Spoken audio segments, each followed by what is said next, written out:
कोई विचार के विषय नहीं है, क्योंकि भगवान नाम तो सर्वजनीन है, सर्वलौकिक है और सर्वव्यापी।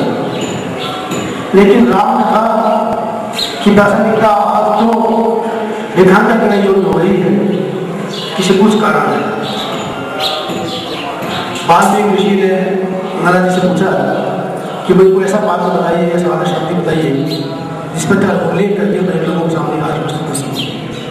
और महाराज जी ने भगवान राम का नाम बताया। अमेरिका तो विश्व का सबसे संपन्न देश है, वहाँ की क्या दशा हो चुकी है, किस प्रकार आचार विहीनता पैदा हो गई है, वो वहाँ की सरकार ने महसूस किया है कि किस प्रकार से लोगों में मॉडल डेवलपमेंट कर सकता है। इसकी उन्होंने रामायण को निर्देश किया है। अमेरिका के 5 वर्षों में नैतिकता की बढ़ाने के लिए लागत बढ़ी जा रही है।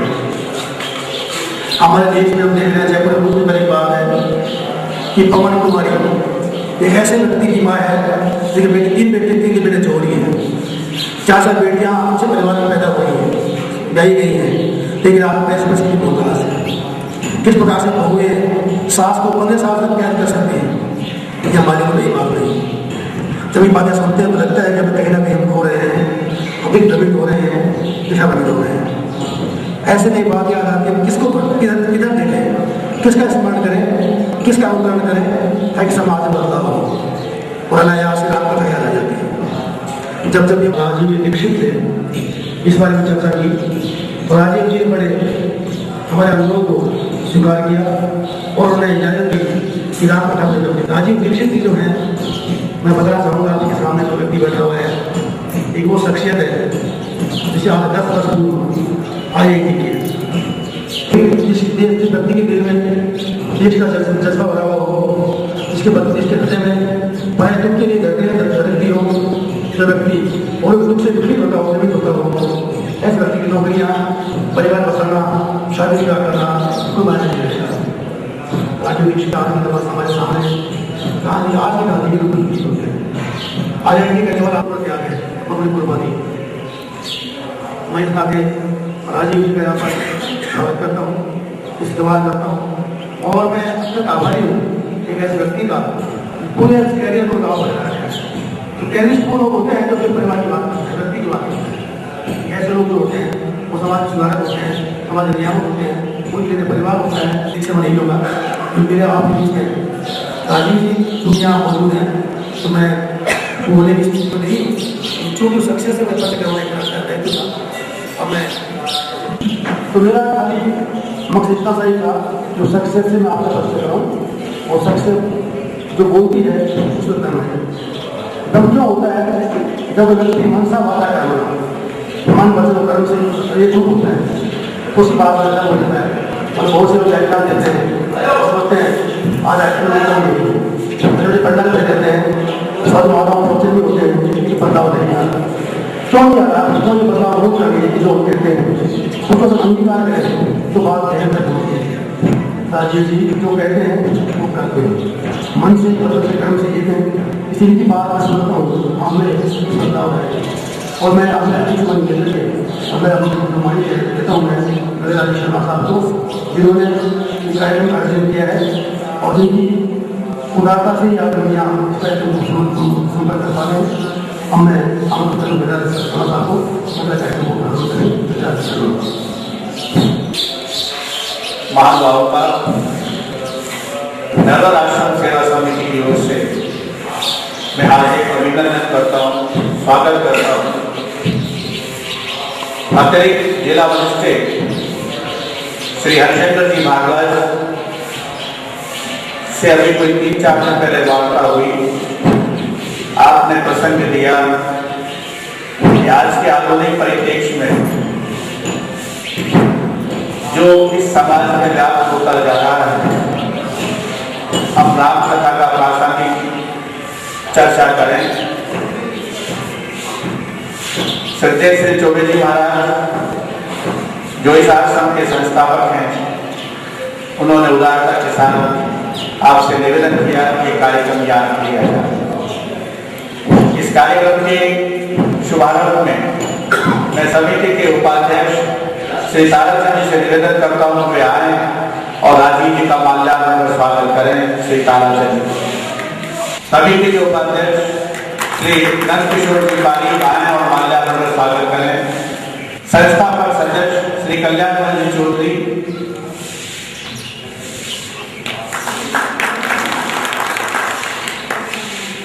श्री राधा मोहन जी खंडेलवाल, श्री बाचूलाल जी,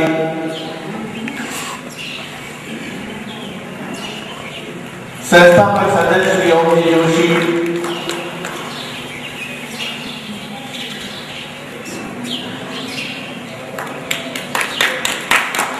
श्री जगदीश जी नायला वाले,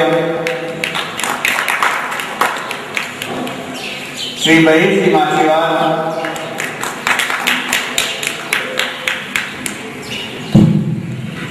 श्री नवीन जी कसेरा,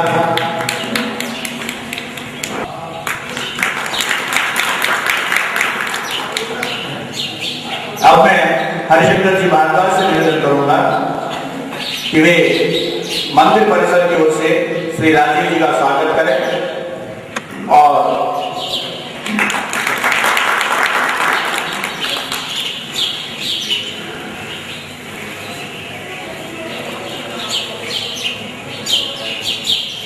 आपको श्रीफल भेंट करेंगे, दुपट्टा बनाएंगे और चित्र भेंट करेंगे।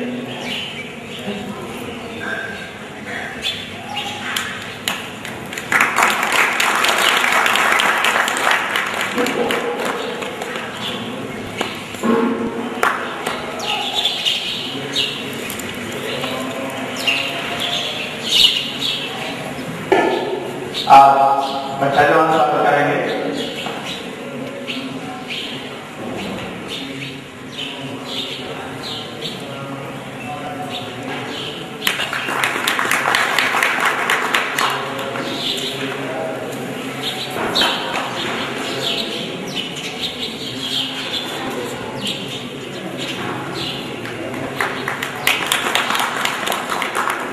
राजीव जी से निवेदन करता हूं कि वे हमें राम प्रसंग की चर्चाओं से लाभान्वित करने कृपा करें। श्री राजीव जी दीक्षित। जितने भी परिवारों में हम सब एक दूसरे के साथ मिलकर जाते हैं, कोई भी परिवार ऐसा नहीं होगा जिसमें कभी ये गोस्वामी तुलसीदास जी द्वारा लिखित रचित श्री राम कथा को नहीं सुना हो, ना पढ़ा हो। बहुत परिवार इस देश में ऐसे हैं जो करोड़ों की संख्या में है कि नियमित रूप से श्री राम कथा का पारायण होता है। मेरे घर में मैंने बचपन से श्री राम कथा को मेरे घर में सुना। मेरी एक दादी माँ हुआ करती थी, वो नियमित रूप से सुबह स्नान आदि करके राम कथा का पाठ करके ही अपना जीवन रोज का शुरू करते थे। तो गोस्वामी तुलसीदास द्वारा जो रचित राम कथा है वो मैंने बार बार सुनी। हमारे घर में साल में एक बार ऐसा प्रसंग आता है कि पूरी रामचरितमानस का पाठ अखंड रूप से होता है। वो आप में से बहुत सारे परिवारों में होता होगा। ये कहने का अर्थ यह है कि मैंने बचपन में श्री राम कथा को अपने कानों से बार बार सुना है। बाद में मुझे थोड़ी सी जिज्ञासा हुई मेरे विद्यार्थी जीवन में श्री राम जी की कथा को पढ़ने की। तो श्री गोस्वामी तुलसीदास द्वारा रचित जो राम कथा है वो मैंने पढ़ी थी, बाद में सुनी, पहले पढ़ी बाद में मैंने श्री महात्मा गांधी को पढ़ा और उनसे मैं बहुत प्रभावित हुआ। उन्होंने अपने जीवन में सबसे ज्यादा अगर किसी को महत्व दिया तो श्री राम को दिया। वो कहते हैं कि मेरे जीवन का जो सबसे बड़ा लक्ष्य है वो श्री राम की प्राप्ति है, उसमें आजादी आ जाए और भारत स्वतंत्र हो जाए, ये सेकेंडरी है। प्राथमिक दृष्टि उनकी है कि वो मोक्ष जाना चाहते हैं और श्री राम से जुड़ना चाहते हैं। तो उनके अपने जीवन में बार बार वो उदाहरण देते हैं श्री राम के बारे में। और महात्मा गांधी भारत के पहले ऐसे राजनीतिक व्यक्ति हैं जिन्होंने श्री राम के राज्य के बारे में एक नीति की बात कही है, राम राज्य। कई जगह उन्होंने लिखा है कि भारत में आजादी के बाद अगर कुछ होना चाहिए तो राम राज्य होना चाहिए। अंग्रेजों ने बार बार उनसे पूछा है कि आप भारत की आजादी क्यों लेना चाहते हैं, तो कहते हैं राम राज्य स्थापित करना है। ये राम राज्य क्या है, ये बहुत बार मेरे मन में आता है। गांधी जी के बहुत सारे पत्रों को पढ़कर, उनकी पुस्तकों को पढ़कर, उनके भाषणों को सुनकर वो बहुत बार इसका जिक्र करते हैं कि भारत में राम राज्य होना चाहिए, राम राज्य होना चाहिए।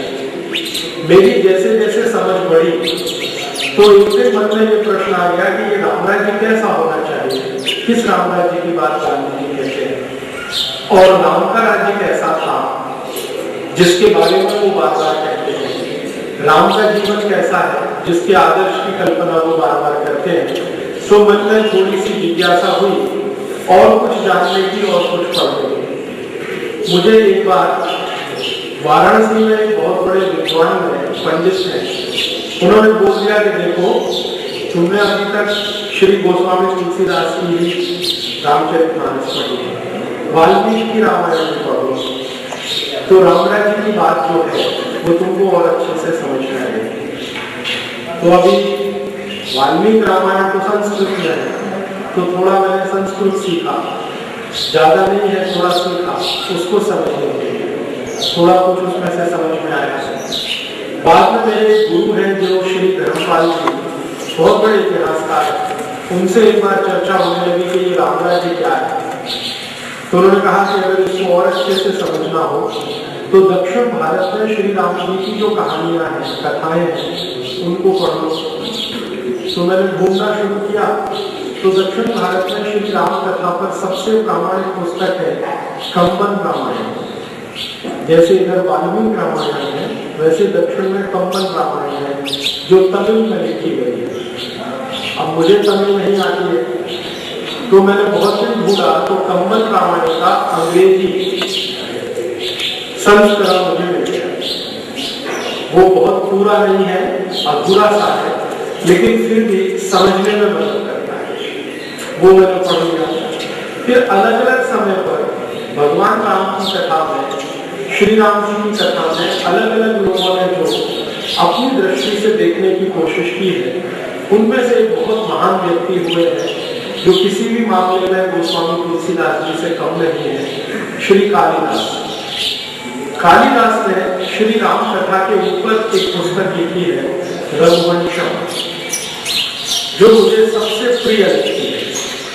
श्री राम कथा पर जितनी भी पुस्तकें भारत में उपलब्ध हैं उनमें कालिदास की लिखित और रचित रघुवंशम मुझे सबसे ज्यादा अपील करती है। कारण क्या है उसका? कारण उसका यह है कि श्री कालिदास ने राम जी की कथा को बहुत विस्तार के साथ उसमें लिखा। इतना अधिक विस्तार मुझे रामचरितमानस में भी नहीं दिखा जितना रघुवंशम में दिखाई देता है। रघुवंशम जो श्री कालिदास की रचित पुस्तक है, उसमें ऐसी क्या विशेषता है तो थोड़ी देर के बाद मेरे व्याख्यान में आपको समझ में आएगी। वो बहुत विस्तार में संवाद उसके बहुत, श्री राम जी लक्ष्मण जी के साथ जो संवाद कर रहे हैं, सीता जी के साथ उनके जो संवाद हो रहे हैं, अपने पिता श्री दशरथ के साथ उनके जो संवाद हैं, अपने जो पड़ोसी हैं उनके साथ उनके संवाद हैं, अपने जो सहयोगी हैं उनके साथ जो संवाद बहुत विस्तार में है। और वो संवाद पढ़ने से श्री राम जी के बारे में और ज्यादा समझ बनती है और उनके राज्य के बारे में बहुत कुछ पता चलता है, जिसको हम राम राज्य की बात करते हैं।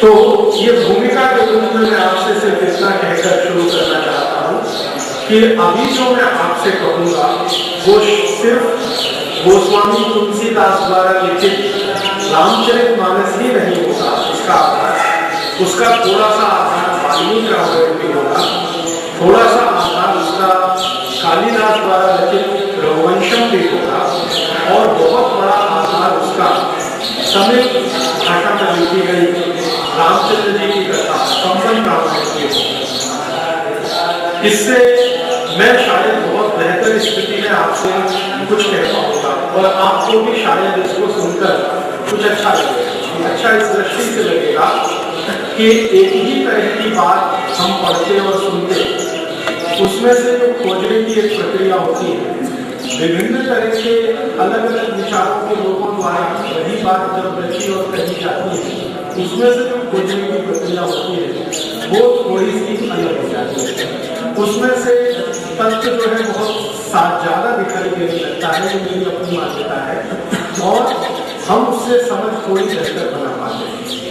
आज जो मैं श्री राम जी की कथा के बारे में आपसे कहूँगा वो भारत की वर्तमान परिस्थिति को ध्यान में रखकर कहूँगा।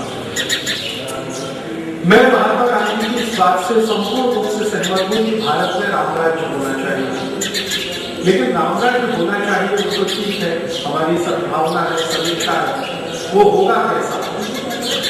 अगर हम मान लें कि भारत में रामराज्य होगा तो रामराज्य का बजट कैसा होगा, रामराज्य का डिफेंस एक्सपेंडिचर कैसा होगा, रामराज्य का एडमिनिस्ट्रेशन कैसा होगा, रामराज्य की न्याय पद्धति कैसी होगी, रामराज्य की शिक्षा पद्धति कैसी होगी, रामराज्य की समाज व्यवस्था कैसी होगी, रामराज्य में परिवार व्यवस्था कैसी होगी, रामराज्य में परिवार के सदस्यों के संबंध कैसे होंगे, संस्कृति और परंपरा के वाहक हम कैसे बनेंगे, इन सब बातों को ध्यान में रखकर मैं बात करूंगा। क्योंकि मुझे ऐसा लगता है कि शायद ये जो हिस्सा है श्री राम जी की कथा का, ये हमारे लिए आज की परिस्थिति में ज्यादा प्रासंगिक है। मैं श्री राम कथा को, राम कथा के तत्वों को जो समझ पा रहा हूँ उसमें से कुछ थोड़ा ही हिस्सा आपके सामने रखूंगा, पूरा नहीं रखूंगा। कारण उसका यह है कि पूरा रखने के लिए समय बहुत चाहिए और आज का कार्यक्रम लगभग 2 घंटे में हमें पूरा करना है। कभी दोबारा मौका मिला तो और विस्तार से बात करूंगा। इस पूरे राम कथा को, श्री राम जी की कथा को मैंने अपनी सुविधा से 5 हिस्सों में बांट दिया। उसमें से एक हिस्से की थोड़ी सी चर्चा करूंगा, वो भी पूरी नहीं कर पाऊंगा। 5 हिस्से क्या है? एक तो श्री राम जी का जो जन्म है, उनका जन्म समय और जन्म से थोड़ा पहले का समय, वो एक हिस्सा। दूसरा हिस्सा उनका जन्म होने के बाद उनके परिवार में उनका जो पालन पोषण है और उनको जो संस्कार देने का काम किया जा रहा है, वो हिस्सा। तीसरा, घर के संस्कारों से पूर्ण होकर जब वो गुरुकुल में जाते हैं शिक्षा लेने के लिए, वो हिस्सा। गुरुकुल से लौटकर जब आते हैं और उसके बाद श्री विश्वामित्र के द्वारा उनको वनों में ले जाने का जो अभिक्रम है, अभियान है, वो हिस्सा। फिर बाद में हमारा उनका जो राज्याभिषेक है और राज्याभिषेक के तुरंत बाद उनके वनगमन का हिस्सा, और उसके बाद फिर रावण है, रावण के साथ उनका संग्राम है, संघर्ष है, और वहां से वापस अयोध्या में आने का वो हिस्सा। मैं अभी आज जो आपसे ज्यादा बात करूंगा वो उनका राज्याभिषेक होते होते जो वनगमन हुआ है उस हिस्से में थोड़ी बात करूंगा। कभी दोबारा मौका मिला तो पहले के हिस्सों में भी बात करूंगा। क्यों करूंगा? क्योंकि मुझे श्री राम जी की कथा में सबसे ज्यादा प्रेरणादायक अगर कोई है तो वो हिस्सा दिखाई देता है। मुझे उससे बहुत प्रेरणा मिलती है। कारण क्या है कि शायद श्री राम जी के जीवन का वही एक हिस्सा है जो उनको मर्यादा पुरुषोत्तम बनाता है। जब वो राजपाट छोड़कर, सब कुछ छोड़कर वन चले जाते हैं और 14 वर्ष का उनका जो वनवास का समय है, वही समय उनको मर्यादा पुरुषोत्तम भगवान राम बनाता है। मेरी अपनी मान्यता है। उसके पहले का जो समय है वो तो राजकुमार राम का समय है। एक बड़े राजा के बेटे हैं और वो बड़ा राजा इतना बड़ा है कि जिसका साम्राज्य है पूरा, सिर्फ राज्य नहीं है, साम्राज्य है, बहुत बड़े इलाके में फैला हुआ है। तो ऐसे बड़े राजा श्री दशरथ के बेटे राम जो राजकुमार की तरह से महल में रहते हैं, वो हिस्सा अभी आज के मैं संवाद में नहीं लाऊंगा। कहानी तो हम सबको मालूम है, बहुत छोटी सी है, विस्तार उसका बहुत बड़ा है। श्रीमान दशरथ के 4 बेटे हैं, 3 रानियां हैं, राम है, लक्ष्मण है, भरत है, शत्रुघ्न है, 3 रानियां, कौशल्या, सुमित्रा।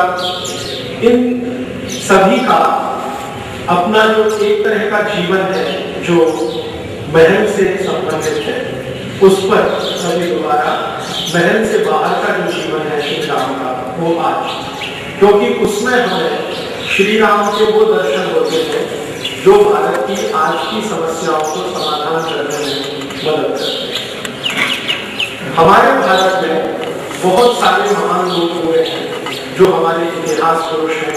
श्री राम को मैं उन्हीं में मानता हूँ।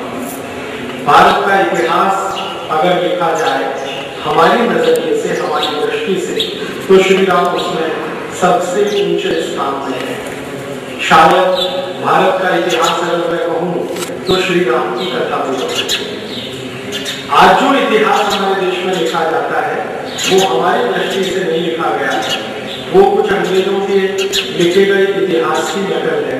तो उसमें श्री राम जी की बात करना या कृष्ण की बात करना ये वर्जित सा माना गया है।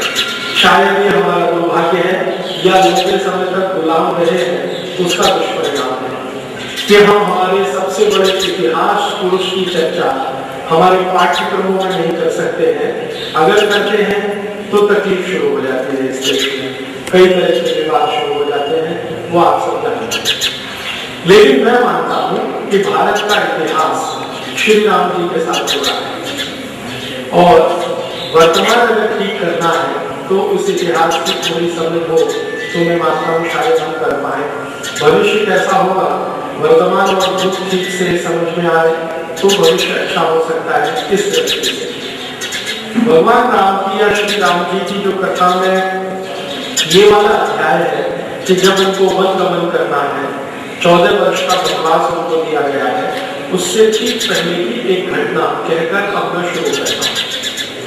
घटना तो हम सभी जानते हैं, सिर्फ आपके ध्यान में लाने के लिए रिपीट करता हूँ।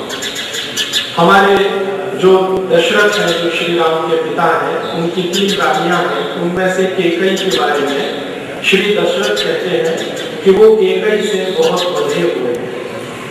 ये बंधा हुआ शब्द है, ये कंबन रामायण में है, शायद तुलसीकृत रामायण में हमको ये नहीं मिलेगा।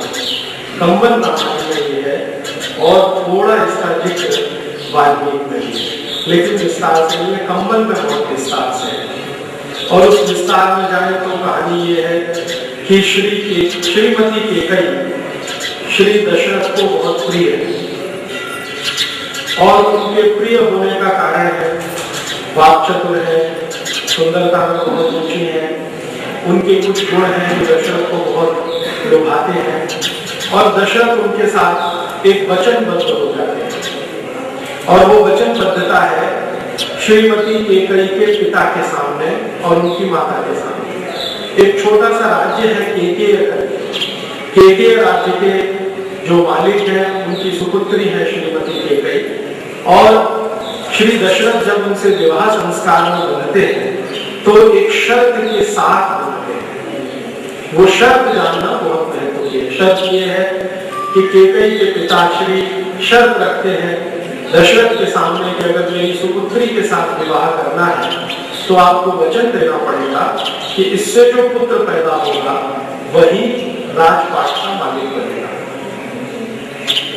दशरथ वचनबद्ध हो जाते हैं और इसी को कंबन ने, जो बड़े तमिल कवि हैं जैसे तुलसीदास जी हैं, लिख दिया है कि दशरथ केकई से बंध जाता है। एक संकल्प के साथ बंध जाते हैं कि भविष्य में अगर केकई से पुत्र प्राप्ति होती है तो वही राज्य का मालिक है। इसमें समझने की बात यह है कि केकय राजा जिसने दशरथ से ये वचन लिया है वो दशरथ का गुलाम है, लेकिन वचन लेता है। गुलाम है से मतलब वो पराजित हुआ है और उसके राज्य पर श्री दशरथ का कब्जा हुआ है और वो पराजित होने के बाद दशरथ से वचन लेता है। अब इसमें समझने की बात यह है कि हमारे सामान्य रूप से नियम सिद्धांत ऐसे हैं दुनिया में, खासकर भारत में, कि आपने किसी राज्य पर विजय प्राप्त किया तो उस राज्य की हर चीज पर आपकी विजय हो गई। उस राज्य के हाथी, घोड़े, गधे, मनुष्य, व्यापार, तकनीकी, विज्ञान, अर्थशास्त्र, वहां के बड़े बड़े सामरिक हथियार वो सब आपके हो गए। लेकिन केकय कहता है दशरथ को, ये संवाद के रूप में है संबंध रामायण में, बहुत इंटरेस्टिंग है। वो कहता है कि देखिए मेरा राज्य आपके पराधीन हो चुका है, मैं स्वयं आपके पराधीन हो चुका हूँ, मेरा सब कुछ आपका है, लेकिन मेरी बेटी ने आपकी पराधीनता स्वीकार नहीं की है। माने केकई ने आपकी पराधीनता स्वीकार नहीं की है, तो उसकी इच्छा बिना जाने मैं आपको कोई वचन नहीं दे सकता। फिर कंबल रामायण में दशरथ और केकई का संवाद है, तो दशरथ जी उनको कहते हैं कि ठीक है, आपको अगर कोई आपत्ति है तो बता दीजिए।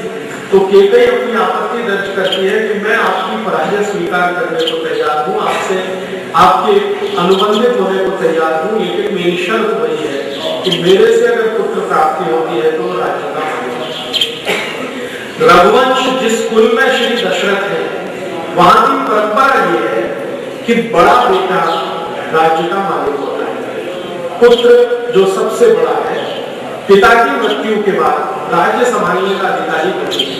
रघुवंश की ये परंपरा है। शायद ये रघुवंश की ही नहीं, भारत के सभी कुलों की परंपरा रही हो, आज भी दिखाई देती है इस देश में, पहले भी रही हो। तो ये परंपरा है। हमारी भारतीयता में बहुत सारी परंपराएं हैं, उसमें से ये एक है कि जो सबसे बड़ा बेटा है वही राज्य का मालिक है। तो लेकिन सबसे बड़ा बेटा तो सबसे बड़ी रानी से होगा, तो दशरथ की सबसे बड़ी रानी तो कौशल्या है, तो कौशल्या से पैदा होने वाला सुपुत्र राज्य का स्वाभाविक उत्तराधिकारी होगा। ये रघुवंश की परंपरा है। लेकिन दशरथ रघुवंश की परंपरा के विरुद्ध जाकर, रघुकुल की परंपरा के विरुद्ध जाकर एक वचन दे देते हैं कि ठीक है, अगर केकई से पुत्र की प्राप्ति होती है तो राज्य का मालिक होगा। उस समय शायद दशरथ अपने कुल की मर्यादा का भंग करते हैं, ऐसा हम चाहे तो इसको कह सकते हैं, क्योंकि रघुकुल बहुत बड़ा कुल है, बहुत पुराना कुल है, हजारों वर्षों का कुल है, उसमें पहले ऐसा कभी हुआ नहीं है। लेकिन केकई के साथ दशरथ का जो संवाद है वहां ये हो गया है, और राज्य केकई का है, वहां दशरथ गए हैं, पराजित किया है, फिर भी उनकी इस शर्त को उन्होंने मान लिया है। तो इसको कंब रामायण में इस तरह से लिखा गया है कि शायद दशरथ केकई से बंध गए हैं, और इतना बंध गए हैं कि अपने कुल की परंपरा के विरुद्ध जाकर वचन करते हैं कि मैं ठीक है, आपके इस बात से सहमत हूं कि आपका पुत्र ही राज्य का मालिक हो। ये एक घटना है। इस घटना के बाद केकई और श्री दशरथ का विवाह होता है। उसके बाद केकई रघुकुल परिवार की पुत्रवधू या बहू बन के आती है। उसके बाद का जो समय है वो विस्तार से अगर हम देखें तो कुछ इस तरह का है कि जिस रानी को राजा ने वचन दे दिया दशरथ ने केकई को, उस रानी का अपने रघुकुल में सबसे ऊंचा स्थान अनायास हो जाता है। कौशल्या सुमित्रा का स्थान थोड़ा नीचे आ जाता है, और दशरथ के वो समय का जब वर्णन हम पढ़ते हैं तो पता चलता है कि उनकी आसक्ति केकई के प्रति सबसे ज्यादा है, कौशल्या के प्रति सबसे कम है। कौशल्या सबसे ज्यादा उपेक्षित है, दूसरे पर सुमित्रा उपेक्षित है, केकई के प्रति सबसे ज्यादा लगाव है दशरथ का। तो इसको कंबन कहते हैं कि ये रघुकुल की परंपरा की मर्यादा को दूसरी बार भंग किया है राजा ने। एक बार तो वचन दे दिया कुल की परंपरा के विरुद्ध, दूसरी बार अपनी वरिष्ठ रानियों के होते हुए उन्होंने एक कनिष्ठ रानी से ज्यादा लगाव शुरू किया। उनका कुल ये कहता है कि वैसे तो एक पत्नी व्रत ज्यादा अच्छा है, रघुकुल की परंपरा है एक पत्नी व्रत की, एक पत्नी होना। राम ने उसको निभाया, दशरथ उसको नहीं निभा पाए। उसके कुछ तकनीकी कारण है और कुछ भावनात्मक कारण, दोनों ही कारण है। कंब रामायण में उनका विस्तार से जिक्र है। तो कंब रामायण में कंब ऋषि दशरथ के बारे में कहते हैं कि एक बार मर्यादा भंग किया वचन देने में, दूसरी बार भंग किया अपनी जो वरिष्ठ राजा है उनके स्थान पर केकई को स्थापित कर रहे हैं। तीसरा क्या होता है, जब केकई की स्थापना कौशल्या के ऊपर हो जाती है परिवार की चार दीवारी के अंदर, तो राज्य सत्ता भी धीरे धीरे उनके हाथ में आ जाए और ज्यादातर फैसले केकई के द्वारा लिए जाते हैं। कहानी ये है राम कथा की कि केकई के परिवार के लोग पराजित होने के बाद दशरथ के महल में आकर ही रहने लगे। केकई का एक भाई है, वो वही रहता है। मंथरा का किस्सा आप सभी जानते हैं, केकई की दासी है, वो भी वही रहती है और समय समय पर केकई के और भाई भतीजे आते रहते हैं, जाते रहते हैं। और कंब रामायण में बहुत विस्तार से ये कहा गया है कि केकई के पास अपनी सेना हुई, जो उसकी प्राइवेट आर्मी, निजी सेना है। शायद तुलसीदास रामायण में आपको नहीं मिलेगा, कंब में ही है। कन्नड़ में भी जो रामायण लिखी गई है उसमें भी ये कहानी है, तमिल में भी है, तेलुगु में भी है, मलयालम में भी है, कन्नड़ में भी है। और ये चारों में जब मैंने देखा तो मान लिया कि शायद इसमें कुछ तथ्य हो, बाद में समझ में आया कि वो तथ्य है। केकई की अपनी आर्मी है और उसकी अपनी सत्ता भी है और जो समानांतर है दशरथ की, और वो राज्य सूत्र का संचालन भी कर रहे हैं। दशरथ धीरे धीरे बूढ़े हो रहे हैं और राज्य का सूत्र संचालन धीरे धीरे केकई के हाथ में आ रहा है। फिर ऐसी परिस्थिति में भगवान राम के मन गमन को समझना बहुत आसान है। बात यह है कि दशरथ के मन की इच्छा है कि राम राजा बने, क्योंकि उनको राम से बहुत प्रेम है, कौशल्या से होता है। ये बहुत विडंबनापूर्ण स्थिति है, कॉन्ट्रडिक्शन है। कौशल्या उनको इतनी पसंद नहीं है, लेकिन राम उनको बहुत पसंद है। राम पसंद है दशरथ को, उसका कारण वो बताते हैं कि इसमें ऐसे गुण हैं जो किसी राजा में होने चाहिए। एक बार दशरथ का उनके महामंत्री के साथ संवाद होता है, तो उनका महामंत्री पूछता है आदर्श राजा कैसा होना चाहिए, तो दशरथ उसके 18 गुणों का वर्णन करते हैं कि ये गुण अगर किसी में है तो वो राजा होने के लायक है, आदर्श राजा होने के लायक है। गुण क्या है? सबसे बड़ा गुण है कि वो ईश्वर को मान्यता देने वाला होना चाहिए। सबसे पहले भगवान में जिसका आस्था विश्वास होना चाहिए, अर्थात दूसरे शब्दों में कहें तो वो नास्तिक नहीं होना चाहिए। माने आदर्श राजा की पहली उनकी वो गुण कि वो नास्तिक नहीं होना चाहिए। दूसरी, वो कभी भी अपने राज्य को अपने से ऊपर नहीं माने, ऐसा होना चाहिए। माने व्यक्ति से बड़ा राज्य, राज्य से बड़ा देश, इस तरह की मान्यता आपका होना चाहिए। वो राज्य से बड़ा ना हो जाए और देश से बड़ा ना हो जाए। तीसरा, कभी भी व्यसन ना करे किसी भी तरह का, वो शराब का हो, मांसाहार हो, सिगरेट हो, कुछ भी किसी भी तरह का व्यसन ना हो। चौथा, अपने ऊपर स्वाभिमान बहुत हो लेकिन आत्माभिमान ना हो। स्वाभिमान होना बहुत आवश्यक है, आत्माभिमान ना हो, माने घमंडी ना हो लेकिन सेल्फ कॉन्फिडेंस से भरा हुआ हो। फिर उसका एक गुण कि वो बहुत वीर हो, गंभीर से गंभीर संकट में घबराए नहीं। फिर उसकी लोकप्रियता इतनी अधिक हो कि राज्य के सभी लोग रोज अपनी प्रार्थना में उसके लिए प्रार्थना करते। राजा के लिए, राजा सफल हो, राजा दीर्घायु हो, राजा हमारा समस्या का समाधान करने लायक बने, इस तरह की प्रार्थना हर दिन सामान्य लोग अपने राजा के लिए करें, ऐसा राजा हो। फिर उसके पास नीर क्षीर विवेक हो, सही और गलत को पहचानने की ताकत हो, दुष्टों को दंड दे सके और अच्छे लोगों को समाज में सम्मान के साथ स्थापित कर सके, ऐसा हो, न्याय प्रिय हो। ऐसे ऐसे उन्होंने 18 गुण बताए। तो महामंत्री जब दशरथ को कहते हैं तो दशरथ कहते हैं कि देखो, मेरा ये जो लड़का राम है, इसमें ये सभी गुण मुझे दिखाई देते हैं। और ये गुण की पहचान उनको भगवान राम के 14-15 साल के जीवन में ही हो गई। वो एक हमारे देश में कहावत है ना, ऊंट के पांव पालने में दिखाई दे जाते हैं। तो शायद श्री राम का बचपन से जो वो देख रहे हैं बड़ा होना, उसमें उनको दिखता है कि इसमें ये सारे गुण हैं। और वो कहते हैं, दशरथ कहते हैं कि मैं मेरे चारों बेटों को जब बड़ा होता हुआ देखा तो पिता के मेरे राज्य का सबसे अच्छा सफल उत्तराधिकारी होगा, ऐसा मेरा विश्वास है, क्योंकि इसमें ये सारे गुण हैं। एक जगह तो वो अपने महामंत्री से यहाँ तक कहते हैं कि मेरे अंदर बहुत सारे जो दुर्गुण हैं वो इसमें नहीं, मेरे अंदर बहुत सारे जो दुर्गुण हैं वो इसमें नहीं है। और कंबन रामायण में श्री दशरथ ने अपने दुर्गुणों के बारे में ईमानदारी से कहा है। एक उन्होंने कहा है कि मैं थोड़ा प्रमादी हूँ, ये भी कहा है कि थोड़ा आलसी भी हूँ, और ये भी कहा है कि थोड़ा ज्यादा भावनात्मक हूँ।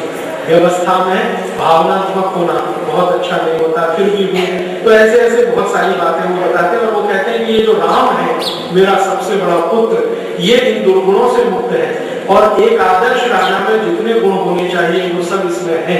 इसलिए मेरी इच्छा तो है कि मैं इसको मेरे स्थान पर अयोध्या का राजा बनाऊं। ये तो है एक बात। दूसरी तरफ केकई को दिया हुआ वचन है, और राजा केकय को दिया हुआ वचन है, भले वो पराजित राजा है लेकिन उसको दिया हुआ वचन है।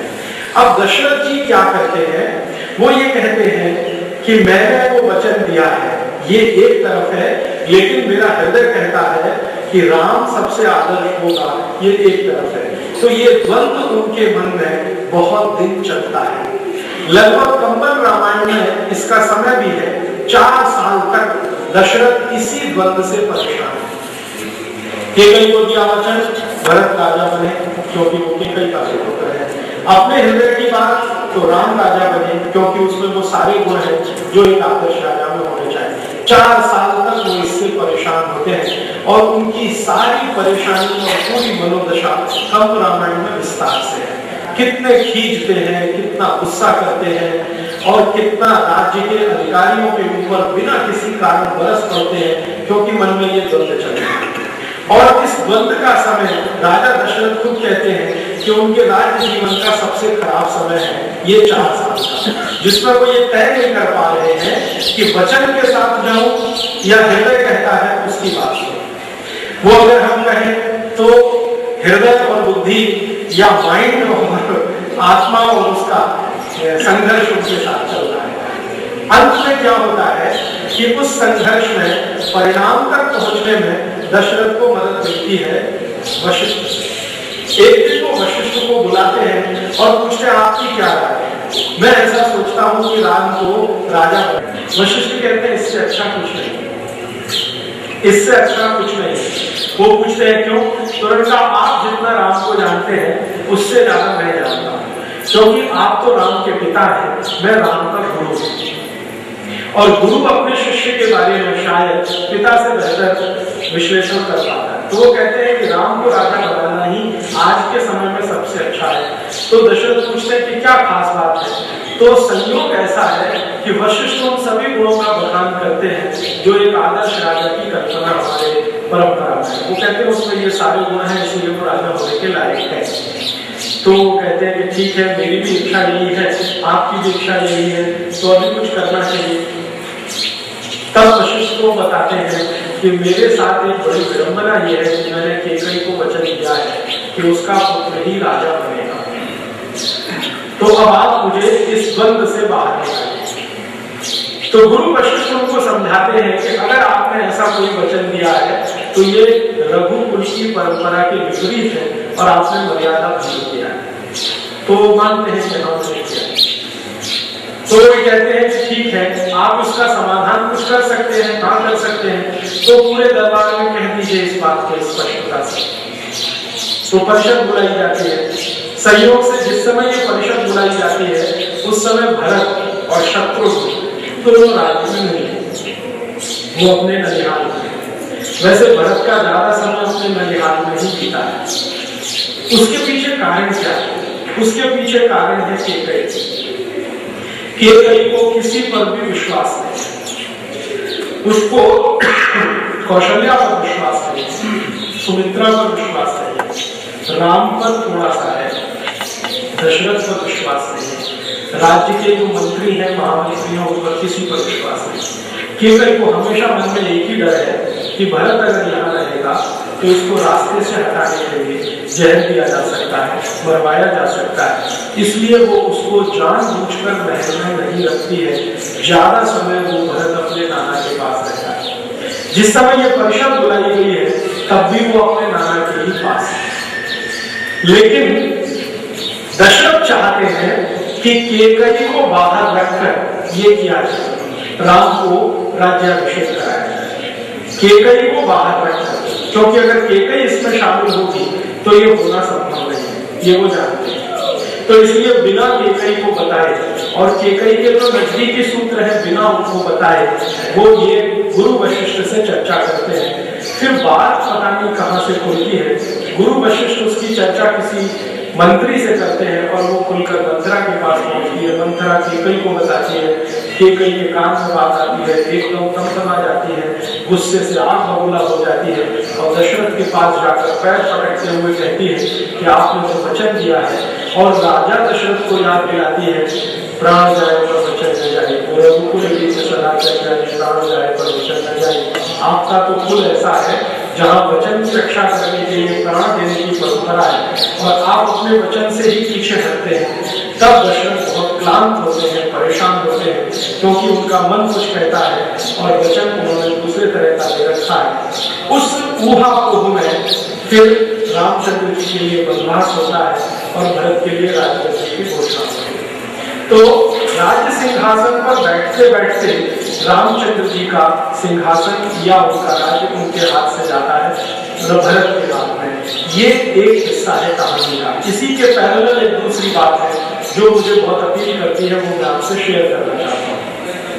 भगवान राम जब बड़े हो रहे हैं और शिक्षा ले रहे हैं, तीर कमान चलाने की, धनुष बाण चलाने की, जगह जगह पर जो शिक्षाएं चल रही है, कुछ घर में कुछ घर के बाहर, और गुरु वशिष्ठ के साथ उनके जो संवाद हो रहे हैं, तो गुरु वशिष्ठ उनसे कई बार पूछते हैं तुम्हारी इच्छा क्या है, तुम बड़े हो रहे हो, थोड़े दिन के बाद राज्य तुम्हें संभालना है, तुम्हारी इच्छा क्या है। तो राम कह रहे हैं कि मेरा जन्म तो कुछ और काम के लिए हुआ है।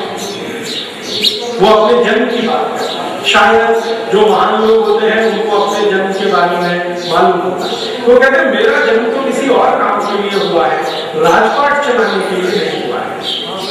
वशिष्ठ उनसे बार बार पूछते हैं तुम अपने जन्म के बारे में क्या मानते हो। तो राम कहते हैं कि मेरा जन्म हुआ है कि ये जो समाज में बहुत सारी बुराइयां फैली हुई है, कुरीतियां फैली हुई है, भ्रष्टाचार है, अनाचार है, पाप कर्म बहुत है, इन सबका मैं समाधान करूं, इसके लिए मेरा जन्म हुआ है, ऐसा मुझे लगता है। और वो वशिष्ठ गुरु से बार बार कहते हैं कि मेरी तीव्र इच्छा भी यही है कि मैं इसको ठीक करूं, देश की स्थिति, राज्य की स्थिति को ठीक करूं। गुरु वशिष्ठ का और राम का लंबा संवाद है कंबल रामायण, और उसमें वो बहुत सारी समस्याएं गिनाते हैं कि देखो क्या क्या समस्याएं हैं इस राज्य में। सबसे बड़ी समस्या वो ये बताते हैं कि जो भी ऋषि लोग हैं, ऋषि माने महान लोग, सत्य आचरण करने वाले, सत्य बोलने वाले, इन सबको ऋषि माना गया। तो वो कहते हैं कि जो भी ऋषि लोग हैं कोई भी यज्ञ कर्म नहीं कर पाते। हमारे राज्य के आसपास ऐसी हालत है। अब यज्ञ कर्म की जो परिभाषा है, जो डेफिनेशन है, वो बहुत व्यापक है। उसमें एक डेफिनेशन है जो कर्म कांडी है कि हम कोई हवन करते हैं, उसमें आहुतियां डाल रहे हैं, वो यज्ञ है। लेकिन बड़ी परिभाषा जो है वो ये है कि जितने भी अच्छे काम हैं धर्म के अनुकूल, धारण करने योग्य, वो सभी यज्ञ है। तो रामचंद्र जी की चिंता सबसे ज्यादा ये है कि मेरे राज्य के आसपास जितने भी ऋषि हैं वो यज्ञ कर्म नहीं कर पाते, अच्छे काम नहीं कर पाते। कारण क्या है? उनमें बहुत सारी बाधाएं हैं। बहुत सारी बाधाएं कौन है? दुष्ट प्रकृति के लोग, जिनको एक शब्द से निरूपित कर दिया गया राक्षस। राक्षस माने दुष्ट प्रकृति के लोग, खराब काम करने को प्रोत्साहन देने वाले लोग, ज्यादा से ज्यादा समाज के विरुद्ध काम करने वाले लोग, धर्म के विरुद्ध आचरण करने वाले लोग आदि। तो ये कह रहे हैं कि ये जो दुष्ट प्रकृति के लोग यज्ञ कर्म नहीं करने देते हैं, इनको समाप्त करना मेरे दिल में सबसे ज्यादा प्राथमिकता वाला लगता है। और राम एक बहुत सुंदर वाक्य कहते हैं, तमिल में है वो सेंटेंस। वो अपने गुरु वशिष्ठ को कह रहे हैं कि हर समय मेरे दिल में आग सुलगती रहती है। ये तो आपकी दी गई शिक्षा है जो मैं अपने ऊपर नियंत्रण करके बैठा हुआ हूं, लेकिन दिल में आग सुलगती रहती है। ये वशिष्ठ को वो कहते हैं। और बहुत ईमानदारी से कहते हैं कि आपने अगर मुझे आग की नियंत्रण करना नहीं सिखाया होता तो मेरे अंदर की जो आग है इसी में मैं जल गया होता। तो उनके दिल में आग लगी हुई है। समाज के अंदर जो बुराइयां फैली हुई हैं, कुरीतियां फैली हुई हैं, जो दुष्टता है, जो पापाचार है, अनाचार है, उसको समाप्त करना ये राम की स्वाभाविक इच्छा है। और ये बार बार वो वशिष्ठ से कह चुके हैं, एक बार नहीं बार बार कह चुके हैं। इधर उनके राज्याभिषेक की तैयारी है जिसमें केकई का अड़ंगा है। तो जैसे ही केकई का अड़ंगा लगता है और भरत को राजगद्दी मिले, राम को वनवास मिले, जब केकई अपनी इच्छा व्यक्त करती है राजा को और दशरथ उसको दुखी मन से, क्लांत मन से स्वीकार करते हैं, तो सबसे ज्यादा राम खुश होते हैं। सबसे ज्यादा खुशी उनको है और सबसे ज्यादा गुस्सा उनके छोटे भाई लक्ष्मण को है। और लक्ष्मण इतने गुस्से वाले हैं जिसका वर्णन गोस्वामी तुलसीदास भी कर चुके हैं, वाल्मीकि में भी है, कंब रामायण में भी है। तीनों में एक जैसा वर्णन है, भयंकर गुस्सा है। और गुस्सा है वो तो ठीक ही है, गुस्सा राम को भी आता है, लेकिन राम और लक्ष्मण के गुस्से में जो अंतर बताया है वो ये कि राम आत्मनियंत्रण कर सकते हैं, गुस्से को पी सकते हैं। लक्ष्मण में ये कैपेसिटी नहीं है, काबिलियत नहीं, वो अपने गुस्से को व्यक्त करते हैं। और उनका गुस्सा व्यक्त होता है जब वो ये पता कराते हैं कि इसके पीछे मूल कारण कौन है, किसने ये राम के रास्ते में अड़ंगा लगाया राजा बनने से। तो पता चला मंथरा है। तो मंथरा को लिटरली मारते, सीधे पीटते और इतने बुरी तरह से पीटते हैं कि वो मरने की स्थिति में है। तब राम कहते हैं कि तुमको रघुकुल की मर्यादा का जरा भी ख्याल नहीं। हमारे वंश में, हमारे कुल में स्त्रियों पर हाथ नहीं उठाया जाता, कितनी ही खराब क्यों न हो। दशरथ कहते हैं ये बहुत उल्टा है, ऐसी है वैसी है। तो उनका ठीक है, वो खराब से खराब हो, जहर देके हमें मारने का भी प्रयत्न करे, फिर भी तुमको तुम्हारी मर्यादा का ख्याल नहीं है। ऐसा गुस्सा अच्छा नहीं होता, तुमको तुम्हारे गुस्से पर नियंत्रण रखना आना चाहिए। तो ये घटना बताती है कि आग तो दोनों में है, लेकिन एक में बांध रखा है और एक में बांधने का गुण नहीं सीख पाया।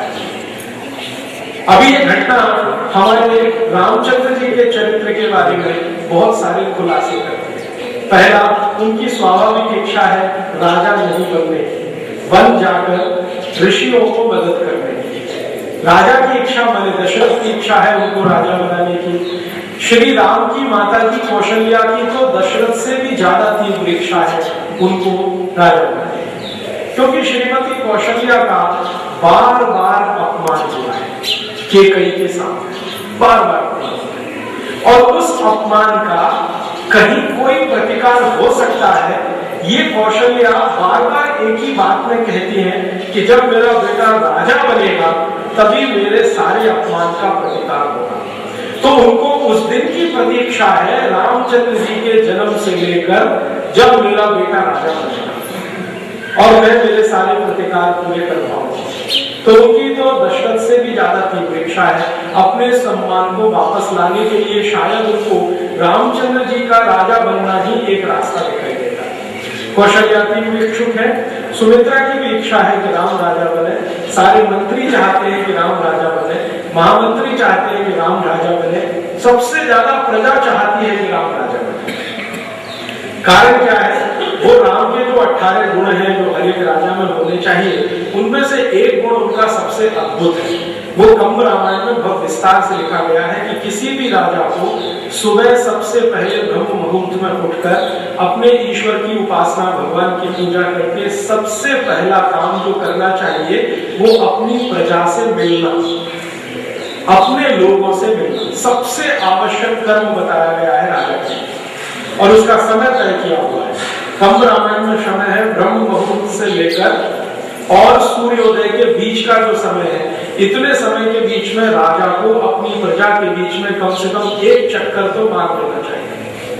ठीक है, लोग खाने पीने को मिल रहा है कि नहीं, कोई दुख में दुखी तो नहीं है, ऐसा।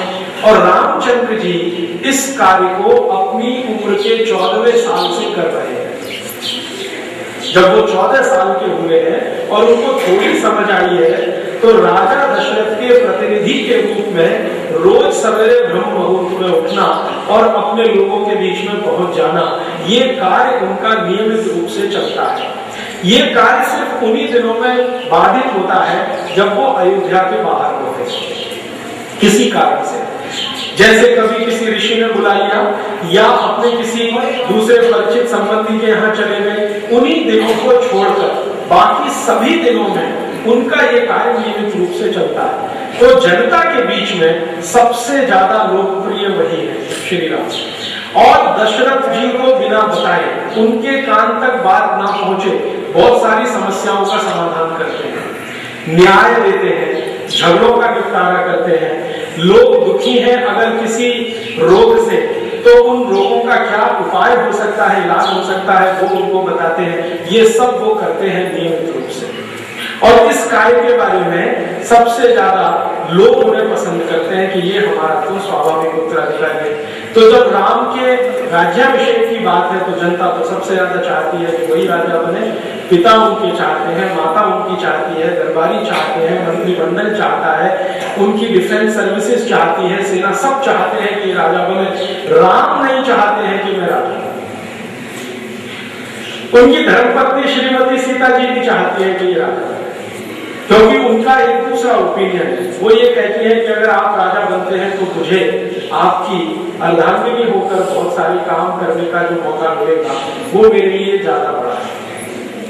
और आप जानते हैं कि इस कार्य के लिए सीता ने मातृत्व सुख से अपने को वंचित किया है। वरना स्वाभाविक रूप से कोई भी महिला का सबसे बड़ा सुख जो है मातृत्व सुख माना जाता है, लेकिन सीता ने अपने को इससे वंचित किया और राम को वंचित कराया है। वो ये कहते हैं कि ये मातृत्व का सुख और पितृत्व का सुख तो हम बाद में भी ले सकते हैं, लेकिन अभी राज्य की जो समस्याएं हैं गंभीर है, इनका समाधान पहले होना चाहिए। तो वो इंतजार कर रही है कि राम राजा बने, तो उनकी अर्धांगिनी के रूप में कुछ राज के काम करने का उनको भी मौका मिले। तो वो भी चाहती है कि ये राजा बने, राम नहीं चाहते कि राजा बने। तो यहाँ पर राम जी की जो इच्छा है वही पूरी होती है और बाकी सबकी इच्छाएं अधूरी रहती हैं। और वो खुद कहते हैं कि अगर भरत का राज्याभिषेक होता है और मुझे वन गमन मिलता है, तो ये मेरी इच्छा के अनुकूल है, इसलिए मैं सहर्ष वन जाने के लिए तैयार हूँ। और इसके वर्णन बहुत विस्तार से गोस्वामी जी ने किए हैं, सभी बहुत सारे लोगों ने किए हैं कि जब वो वन गमन के लिए तैयारी कर रहे हैं तो सबसे ज्यादा शांत है, सबसे ज्यादा निश्चल है, बिना किसी परेशानी के हैं, बहुत खुशी के साथ वन जाने को तैयार है। बाकी सब दुखी हैं। उनकी इस घोषणा से कि मैं वन जाऊंगा अपने पिता की इच्छा की पूर्ति के लिए, वचन पूर्ति के लिए, तो सब दुखी हैं, राम खुश होते हैं। तो बहुत शांत भाव से जब वन गमन की तैयारी होती है, तो अंत में सीता कहती है कि मैं भी चलती हूँ। तो समझाते हैं कि तुमको तो यहाँ रह के बहुत सारे काम करने हैं। नहीं, मैं वहीं जाकर कुछ काम करती हूँ, शायद हमारे लिए अब यही अभीष्ट है, तो ऐसा करें। फिर लक्ष्मण कहते हैं कि आपके बिना तो मैं यहाँ रह नहीं सकता, इसलिए मैं भी चलता हूँ। तो भाई का प्रेम और कर्तव्य भाव दोनों से लक्ष्मण भी जाते हैं, सीता भी जाती है और राम भी जाते हैं। यहाँ से उनके मर्यादा पुरुषोत्तम होने की कहानी शुरू हो जाती है। अब जब उनका वन गमन है, ये अद्भुत है, ये भारत की परंपरा में और पूरे इतिहास में मैं मानता हूँ ऐसा दूसरा कोई प्रसंग नहीं मिलता है इसके मुकाबले जिसको रखा जाता है।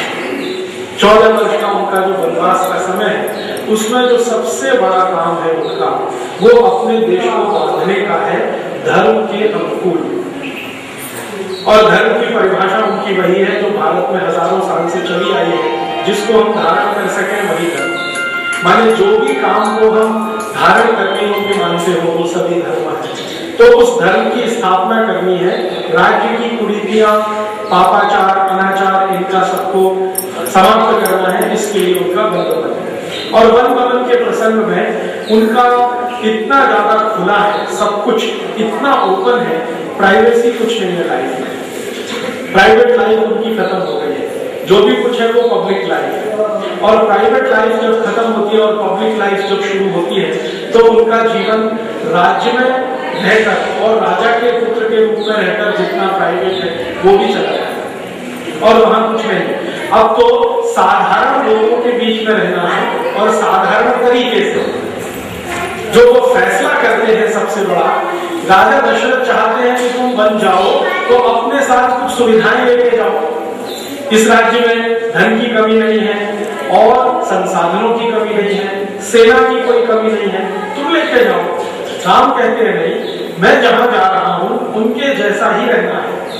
साधारण लोगों के बीच में जा रहा हूं तो साधारण लोगों की तरह से ही रहना है। आर्मी अगर मेरे साथ है, राज्य के संसाधन मेरे साथ है, तो मैं तो साधारण नहीं रह सकता और साधारण रहकर जो मुझे करना है वो बहुत आवश्यक है। फिर गुरु वशिष्ठ उनको एक दिन पूछ लेते हैं कि तुम्हारे मन में ये साधारण होने के लिए कब से शुरू हुआ? तुम तो राजा के बेटे हो, राजा जैसा व्यवहार। तब वो वशिष्ठ को कहते हैं कि देखो, अगर मैं राजा का बेटा राजकुमार होकर वन गमन करता हूँ, मेरे साथ सेना लेके जाता हूँ, नौकर चाकर लेकर जाता हूँ, देवदासियां लेकर जाता हूँ और ये सारी बुराइयों को दूर करता हूँ, तो इसमें कुछ भी आदर्श नहीं है। ये तो राज्य के लिए कर्तव्य जैसा है, इसमें आदर्श क्या है? मुझे आदर्श बनाना है तो वो तभी है कि जब मैं साधारण लोगों के बीच में साधारण तरीके से रहते हुए इन समस्याओं का समाधान करूं। आदर्श तो तब स्थापित होगा। तो वशिष्ठ कहते हैं कि तुमको ये आदर्श की क्या चिंता है, क्यों तुम प्रस्तुत करते हो बार बार आदर्श बनाना, आदर्श बनाना? तो उनका ये जो साधारण लोग होते हैं इनको हमेशा आदर्श ही दिखता है, हमको नहीं दिखता है, इनको हमेशा आदर्श ही दिखता है। ये अपने जीवन में हमेशा आदर्श को देखकर ही प्रेरित होते हैं। वो हमारे संस्कृत सूत्र है, महाजना ये गता से पंथा।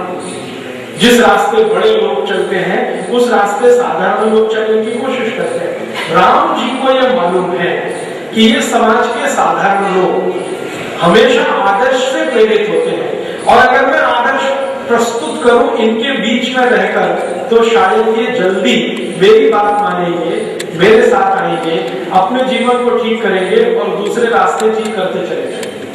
अगर मैं राजा के रूप में आऊंगा तो ये मेरे गुलाम नौकर चाकर बनकर मेरे आदेश का तो पालन करेंगे, प्रेरणा इनको नहीं आएगी। ये बहुत बहुत गंभीर और गहरी बात है।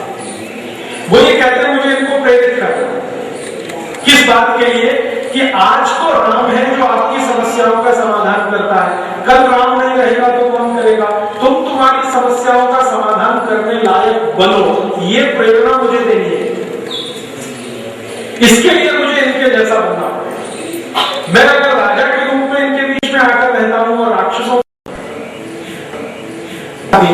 रामचंद्र जी का यही पक्ष सबसे ज्यादा अपने जीवन में उतारा है। गांधी जी जो हर समय राम राम राम राम राम राम राम राम कहते हैं और कई बार गांधी जी को मजाक करते हुए अंग्रेज कहते हैं कि ये क्या राम राम राम राम आपने लगा रखी है।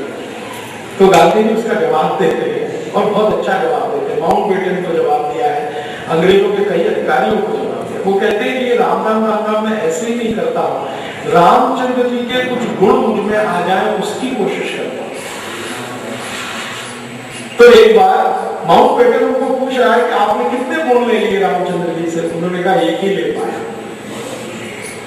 कि लोगों को उनकी समस्याओं के समाधान के लिए प्रेरित करना, ये इनका गुण है, ये एक ही मुझ में आता है। और गांधी जी भी क्या कहते हैं? वो यही कहते हैं लोगों से कि देखो आजादी तुम्हें लानी है, तुम काम करो, तुम खड़े हो, अंग्रेजी की लाठी खाओ, गोली खाओ, गाली खाओ, अपमान सहो, तुम खड़े हो जाओ। मैं सत्याग्रह करूंगा लेकिन तुम नहीं करो। तो राम का ये जो गुण है, शायद मैं मानता हूं ये भारतीयता का सबसे बड़ा गुण है। भारतीयता का यही गुण हमको कृष्ण में भी दिखाई देता है। कभी दोबारा कृष्ण कथा पर बात करूंगा तो विस्तार में, लेकिन संकेत करता हूं आज आपसे। कृष्ण के जीवन की जो सबसे बड़ी बात मुझे समझ में आती है, बहुत अपील करती है, वो ये उन्होंने अपने हाथ से कुछ नहीं किया, दूसरों से कराया। अपने हाथ से तो बस एक ही काम किया, जरासंध का वध किया, और वो भी किसी संकल्प में बंधे होने के कारण किया। शायद वो भी नहीं करते, कोई और संकल्प नहीं होता। कुछ भी अपने हाथ से नहीं किया। अर्जुन से कराया, युधिष्ठिर से कराया, पांडवों से कराया, द्रौपदी से कराया, कौरवों से कराया, जिससे जो बन पड़ा वो करवाया, प्रेरित किया करवाया, प्रेरित किया करवाया।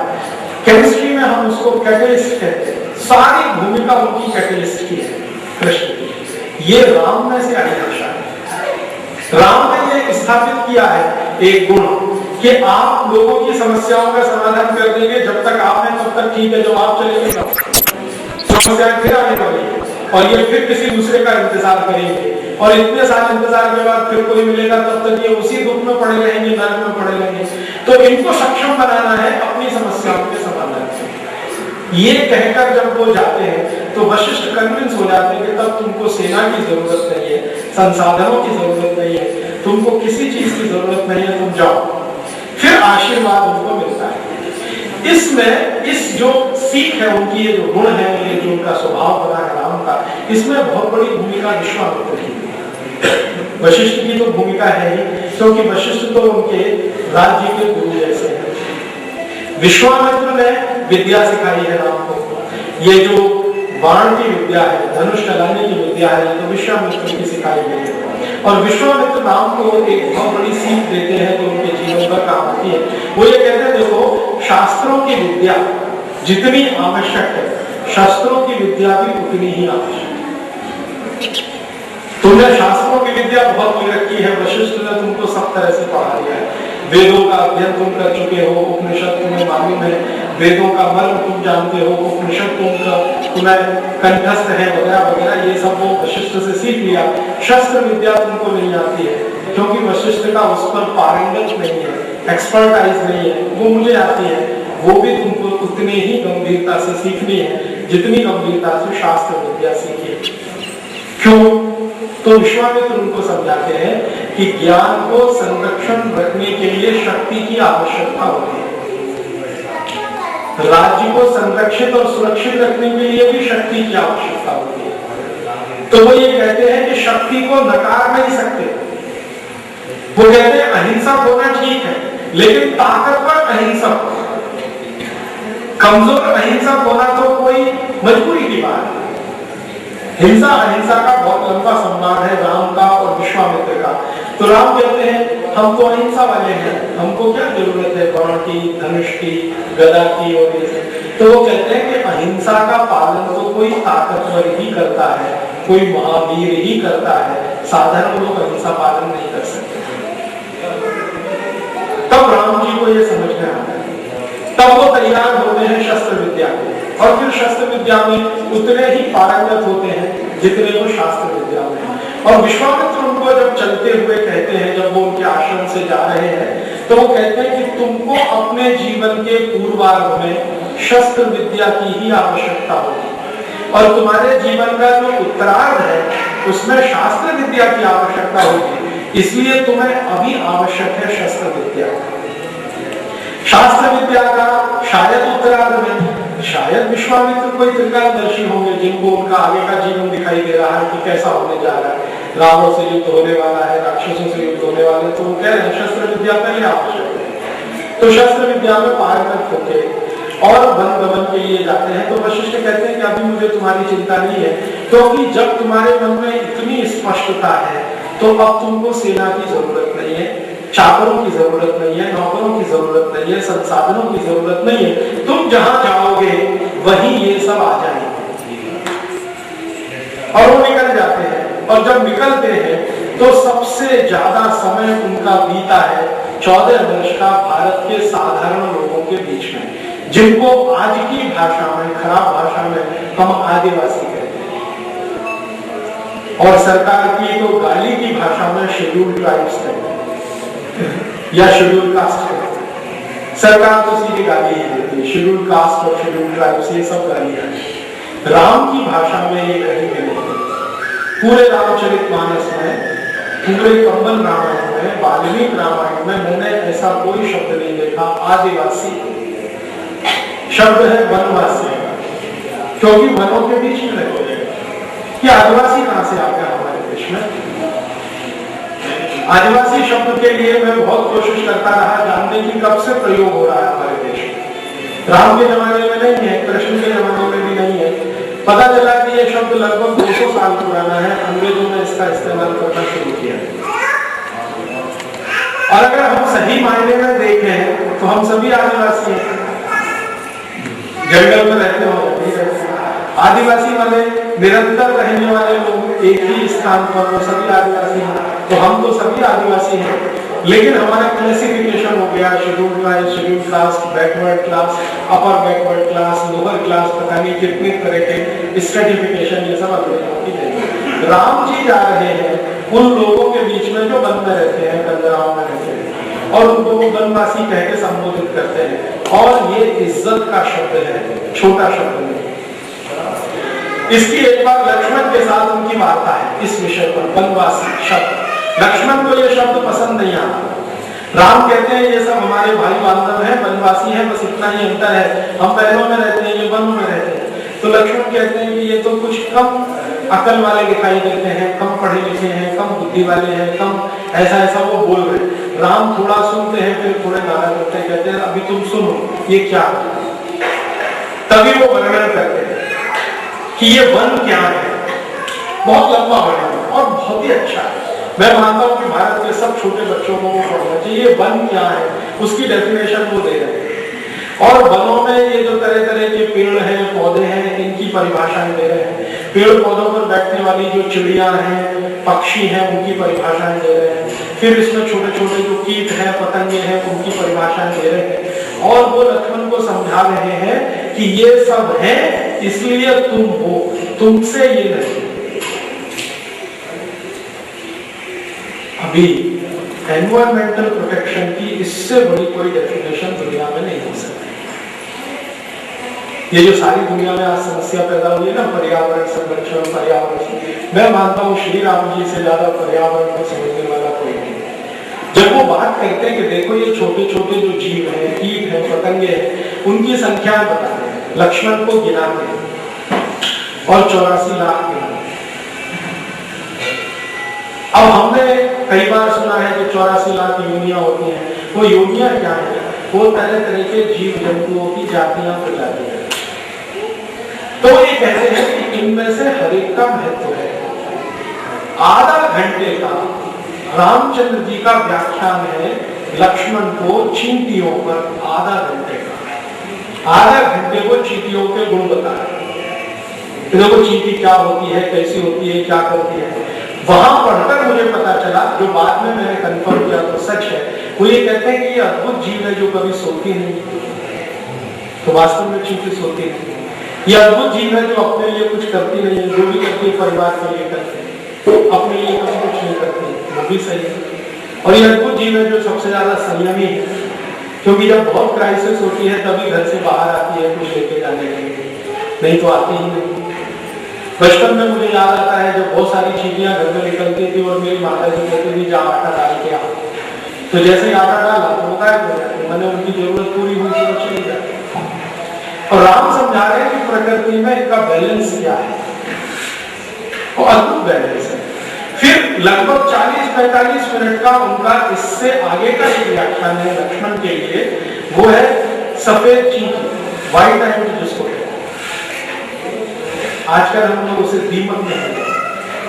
दीमक पर 45 मिनट बोला है, थीसिस की जा सकती है, पीएचडी की जा सकती है। राम ने जो बोला है लक्ष्मण को, कंबन रामायण। दीमक की क्या उपयोगिता है हमारे लिए? तो दीमक की एक ही ये है मन में कल्पना कि वो हमारी लकड़ी काट जाती है, हमारा नुकसान कर जाती है, हम उसको मारने की जुगाड़ में हमेशा जुगाड़ में लगे रहते हैं। कभी कोई पेस्टिसाइड खरीद के लाते हैं, कभी कोई मिट्टी का तेल डाल के जलाते हैं, किसी न किसी तरह से मारते हैं। रामचंद्र जी लक्ष्मण को समझा रहे हैं कि अगर ये नहीं है तो तुम्हारा अस्तित्व नहीं। फिर उनसे भी छोटे जो माइक्रो ऑर्गेनिज्म है उनका समझाते हैं, और बहुत लंबा संवाद है। वो कभी फिर बाद में बात करूंगा, पूरी एनवायरमेंटल साइंस उसमें है। लेकिन राम को ये समझ है, और ये बड़ी समझ है। ये समझ जो है ना, भारत में इतिहास का अगर हम किस्सा निकालना शुरू करें तो 2-4 लोगों को ही ये समझ भारत में है। एक तो रामचंद्र जी को हो गई है, दूसरी महावीर को है ये समझ। जो जैन धर्म की आखिरी तीर्थंकर माने जाते हैं ना, 24वें तीर्थंकर भगवान महावीर, उनको ये समझ है, उतनी ही है जितनी राम को है।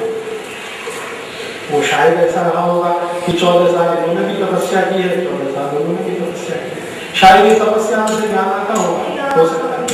तो ये वो समझ है।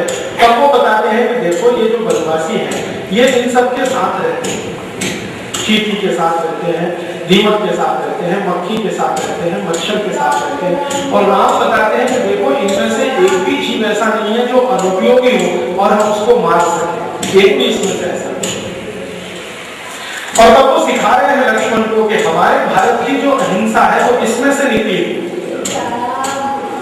क्योंकि एक भी जीव जब बिना काम का नहीं है तो तुम मार कैसे सकते हो, तो अहिंसा पे जाना ही पड़ेगा तुमको, और तुम्हारा क्रोध थोड़ा कम करना पड़ेगा। और हमेशा याद रखना, मेरे साथ जब तक तुम हो कोई भी जीव की हत्या ना होने पाए, ध्यान रखना। चलते समय, झाड़ू लगाते समय राम उनको समझाते। आप जानते हैं लक्ष्मण जो है ना, उनके माने जो निजी काम है वो लक्ष्मण करते हैं। रामचंद्र जी के निजी काम क्या है, जिसको क्या करते हैं उसमें झाड़ू लगा रहे, तो राम उनको झाड़ू बनाना सिखा रहे हैं। झाड़ू कैसी होनी चाहिए, तो बताते हैं आगे से खुली रहनी चाहिए, पीछे से कठोर होनी चाहिए, पकड़ने वाला हिस्सा एकदम गुथा हुआ हो, और जो झाड़ू में जमीन पे स्पर्श करने वाला हिस्सा वो खुला हुआ हो, ताकि कोई भी चीज उसके नीचे आए तो मरने ना पाए, बीच में से कटे। इतना माइक्रो लेवल का डिटेल। तो कहते हैं कि चींटी भी काम की है, मक्खी भी काम की है, मच्छर भी काम का है, उनमें एक भी बेकार नहीं है। और इतने काम के जो जीव जंतु हैं उनके बीच में जो रहने वाले लोग हैं वो हमसे ज्यादा अच्छे हैं, इसलिए ये मूर्ख नहीं है। ये अलग बात है कि इनके शरीर पर कपड़े तुमसे कुछ कम है, तो वो इन्होंने समझकर छोड़े हुए हैं, इसलिए नहीं है कि इनके पास नहीं, छोड़े हुए, जरूरत नहीं है इसलिए छोड़े।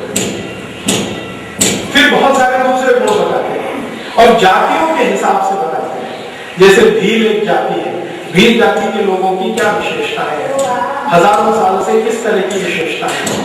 फिर कोल एक जाति है, कोल जाति की विशेषताएं बताते हैं। गोंड एक जाति है, जिसके राज्य को गोंड वाला राज्य बोलते हैं, तो गोंड जाति की विशेषताएं बता रहे हैं। ऐसी अलग अलग जातियां जो वनवासियों के बीच में है उनका विस्तार से वर्णन को करते हैं और सबके गुण, कर्म और स्वभाव समझा है।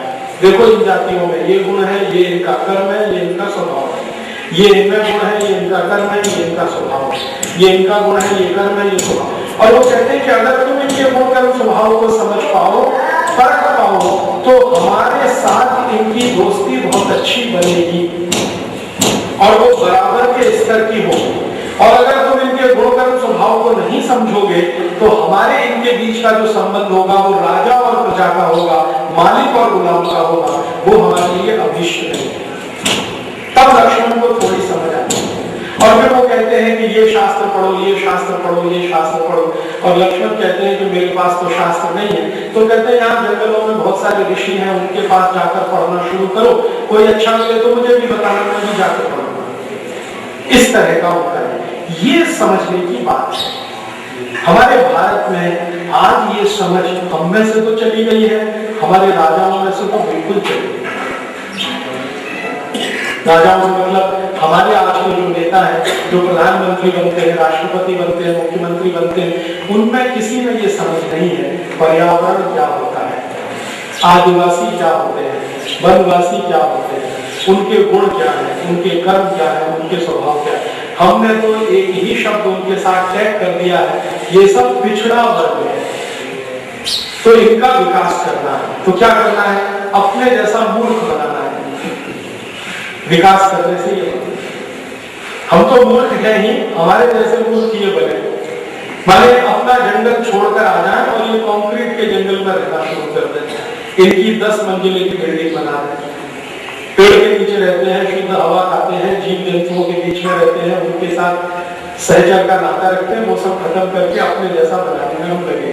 तो हमारी जो डेवलपमेंट डेफिनेशन है और श्री राम जी की, उसमें जमीन आसमान का अंतर है।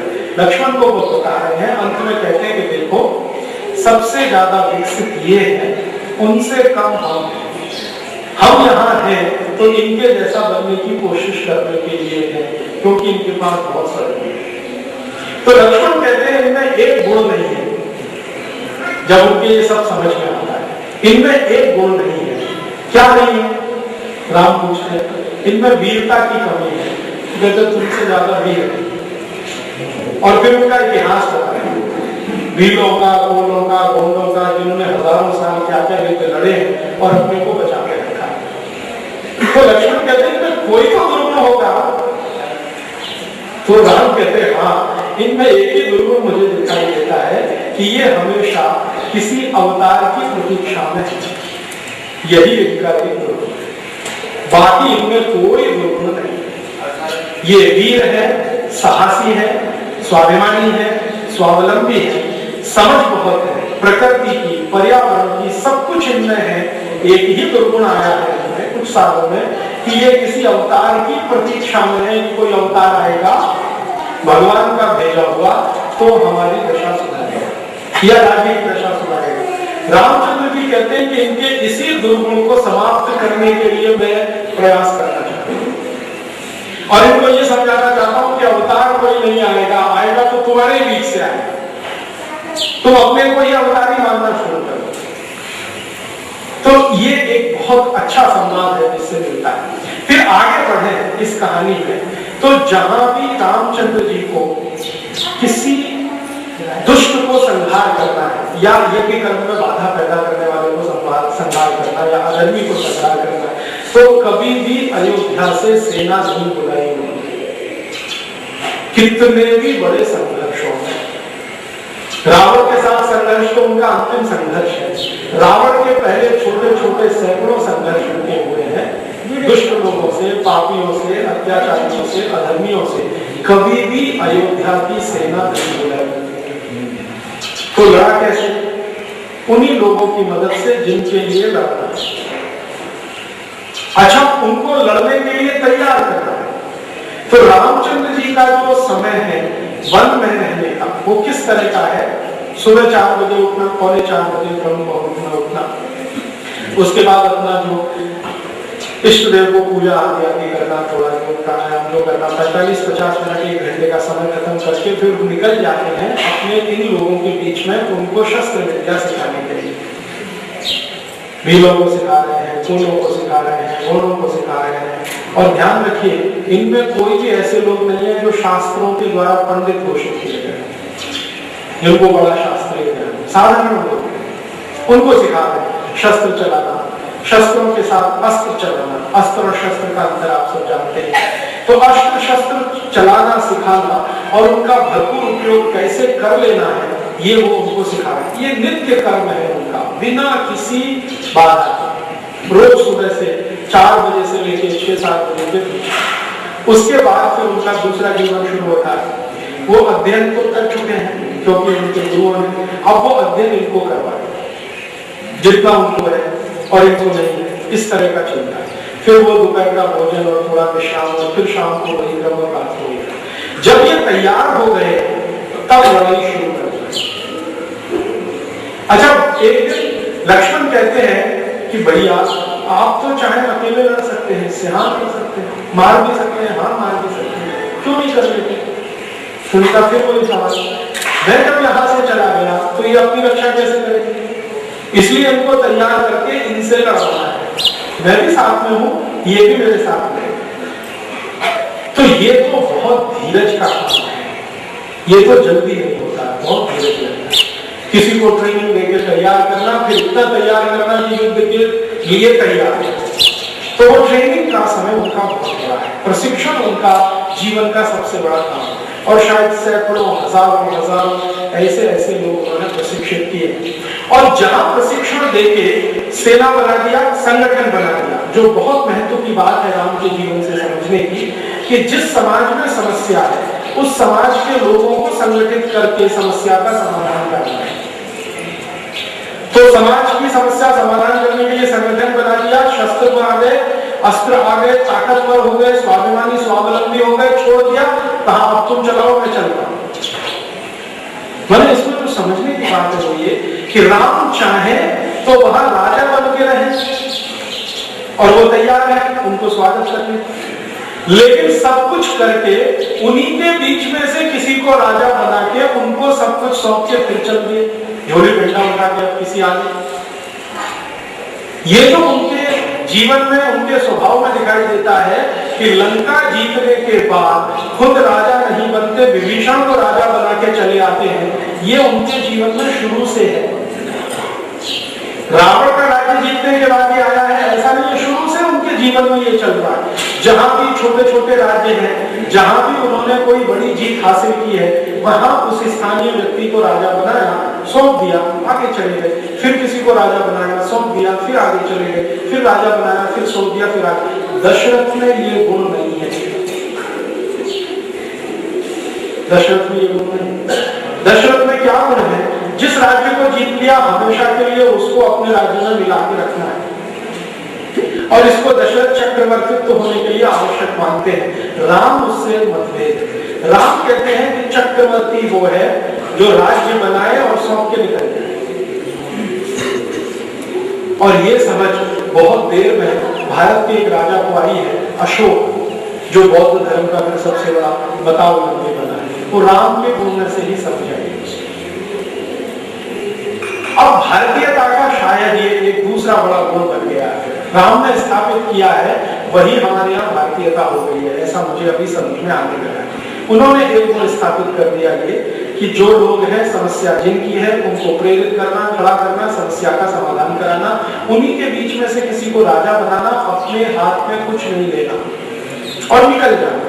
बिल्कुल ऐसे ही जैसे कोई पुराने कपड़े थे छोड़कर निकल गए, नए धारण कर लिए, इस तरह से चलते चलेगा। शायद योगी वही होते होंगे, मोह जरा भी ना आए, कर्म योगी शायद वही होता होगा। तो कर्म योगी होने की जो आदर्श परिभाषा है वो उन्होंने स्थापित कर दिया। मुझे उनका ये गुण बहुत अद्भुत लगता है।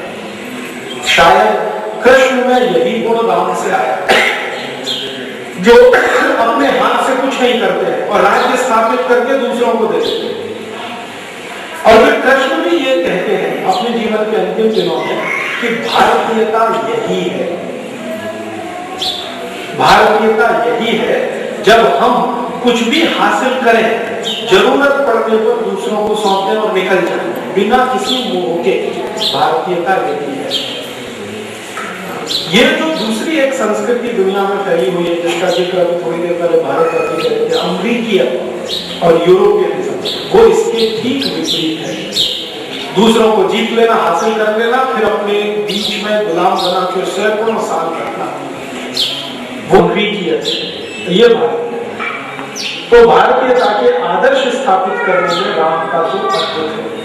अब वो ये जो आदर्श है, इसी के चलते एक को नहीं सैकड़ों छोटे छोटे राजाओं को स्वावलंबी बना के, स्वयंपूर्ण बना के वो खड़ा करते हैं, और ये खड़ा करते करते करते करते बढ़ते चले जाते हैं, और बढ़ते बढ़ते तो लंका तक पहुंचते हैं। और लंका पहुंचकर रावण के साथ युद्ध की तैयारियां हैं। उन तैयारियों से पहले की ये जो छोटी छोटी तैयारियां हैं, ये उनको बहुत मदद करती है, और इनको मदद करने में ये सब का बहुत बड़ा हिस्सा है।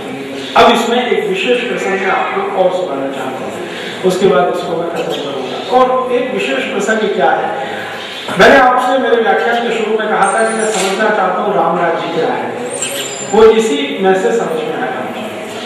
रामचंद्र जी चले गए वन, और वन में ये सब कर रहे हैं, ये तो मैंने आपको बता दिया। अब एक महत्वपूर्ण घटना घटित होती है, दशरथ का स्वर्गवास होता है, वो बहुत महत्वपूर्ण घटना है। और दशरथ का स्वर्गवास होता है, उसकी खबर देने के लिए भरत राम के पास जाते हैं। और आप जानते हैं कि भरत जो है ना, राम के पास दशरथ के स्वर्गवास की खबर देने के लिए ही नहीं जाते हैं, बल्कि ये संकल्प लेके जाते हैं कि मैं राम को वापस लेके आऊंगा। तो वो कहते हैं कि मैं शायद इतना कन्विंस नहीं कर पाया उनको वापस लाने के लिए, तो अपनी माताओं को भी साथ में लाते हैं, कौशल्या भी आती हैं और वो सब आते हैं। और वो कहते हैं कि अगर मेरे अकेले से और माताओं के मानने से नहीं माने तो सब मंत्रियों को लेकर चलो, मंत्रियों को बुलाते हैं, सेना के जितने सुप्रीम कमांडर हैं सबको लेकर चलो, तो पूरी सेना लेके भरत आते हैं रामचंद्र जी को मिलने और दो बातें कहते हैं। एक तो पिताजी का स्वर्गवास हो गया है और आप वापस चलो क्योंकि राज्य आपका है, मैं तो आपका सेवक हूं। भरत का गुण अपनी माँ के विपरीत है, केकई के विपरीत है, स्वभाव भी विपरीत है, कर्म भी विपरीत है, तीनों ही अलग है। तो इस उद्देश्य से जाते हैं। अब जब राम से उनका मिलन होता है और भरत राम का संवाद है, मैं मानता हूं कि पूरी रामायण का या राम कथा का वो सबसे महत्वपूर्ण बात है या सबसे महत्वपूर्ण हिस्सा है राम और भरत का मिलना और राम और भरत का संवाद। राम भरत का जब संवाद होता है और मिलन होता है तो उसमें सबसे महत्वपूर्ण मुझे जो नजर आता है कि राम भरत को प्रश्न पूछते हैं। पहले तो लक्ष्मण ने उनको कंफ्यूज करने की कोशिश की है राम को, वो बताया कि देखो इतनी सेना लेके आ रहा है, हमला करने आ रहा है। तो राम कहते हैं तुम क्यों ऐसा सोचते हो, हमारा भाई है, हम पे हमला करेगा। उनका नहीं, आपको मालूम नहीं है वो केकई का पुत्र है और केकई वही है जिसने आपको वनवास दिया है। तो राम कहते हैं ना केकई ने तो बहुत बड़ा एहसान किया है, जो मैं चाहता था वो करने के लिए रास्ता प्रस्तुत किया। तो भरत को लक्ष्मण को ये सब ज्यादा समझ में नहीं आता और शायद तत्व की गहराई में वो इतना उतरते नहीं है या उतरना नहीं चाहते। तो है वो कहते आने दो और अगर लड़ना ही पड़ा तो लड़ लेंगे और हम काफी हैं। तो लक्ष्मण कहते हैं आप क्या, मैं अकेला काफी हूं, इतनी बड़ी सेना है वो। उसके बाद होता क्या है कि जब ये इतनी बड़ी सेना लेके भरत आते हैं तो जो वनवासी हैं उनको शायद ये गलतफहमी हो जाती है कि ये राम पे हमला करने के लिए जा रहे हैं, क्योंकि उनको ये तो मालूम है कि राम को निकाला दिया गया है, वनवास दिया गया, भरत को गद्दी दी है। तो वनवासियों को ये गलतफहमी है कि शायद ये राम को मारने जा रहे हैं, तो वो तैयार हो जाते हैं। बीच में कई जगह हो भी जाता है, बाद में उनको समझ में आता है नहीं ये तो राम को वापस लेने के लिए जा रहे हैं। तो पूछते भी हैं, कहीं जो भील है, भील जाति, गोंड और ये कोल जाति के लोग पूछते हैं, उनके सरदार पूछते हैं कि आपको इतनी सेना लेके आने की क्या जरूरत थी। तो भरत कहते हैं कि देखो मैं राम को कन्विंस नहीं कर सकता, मना नहीं सकता, इसलिए सबको लाया हूँ, ये सब उनको कन्विंस करेंगे शायद वो वापस जाए, इसके लिए ये सेना। तो खैर तो सेना लेके पहुंच जाते हैं और राम और भरत का मिलन होता है और संवाद होता है। तो ये जो मिलन और संवाद है उसमें से वो एक घटना है उसको मैं छोड़ना चाहता हूँ, जब वो राजा दशरथ के स्वर्गवास की कहानी कहते हैं। तो राजा दशरथ के स्वर्गवास की जैसे कहानी कहते हैं तो अकेले राम है जो उतने ही निष्ठा और उतने ही शांत मन से उसको सुनते हैं जितने शांत मन से उन्होंने अपने वनवास की घोषणा को सुना। उतने ही शांत मन से उतने ही स्वर्गवास हो गया और ये सब परेशान, बाकी लक्ष्मण परेशान है, सीता जी परेशान है, उनका स्वर्गवास हो गया। लेकिन राम में धीरता बहुत है, खराब से खराब समाचार को सुनने का मात्रा होता है।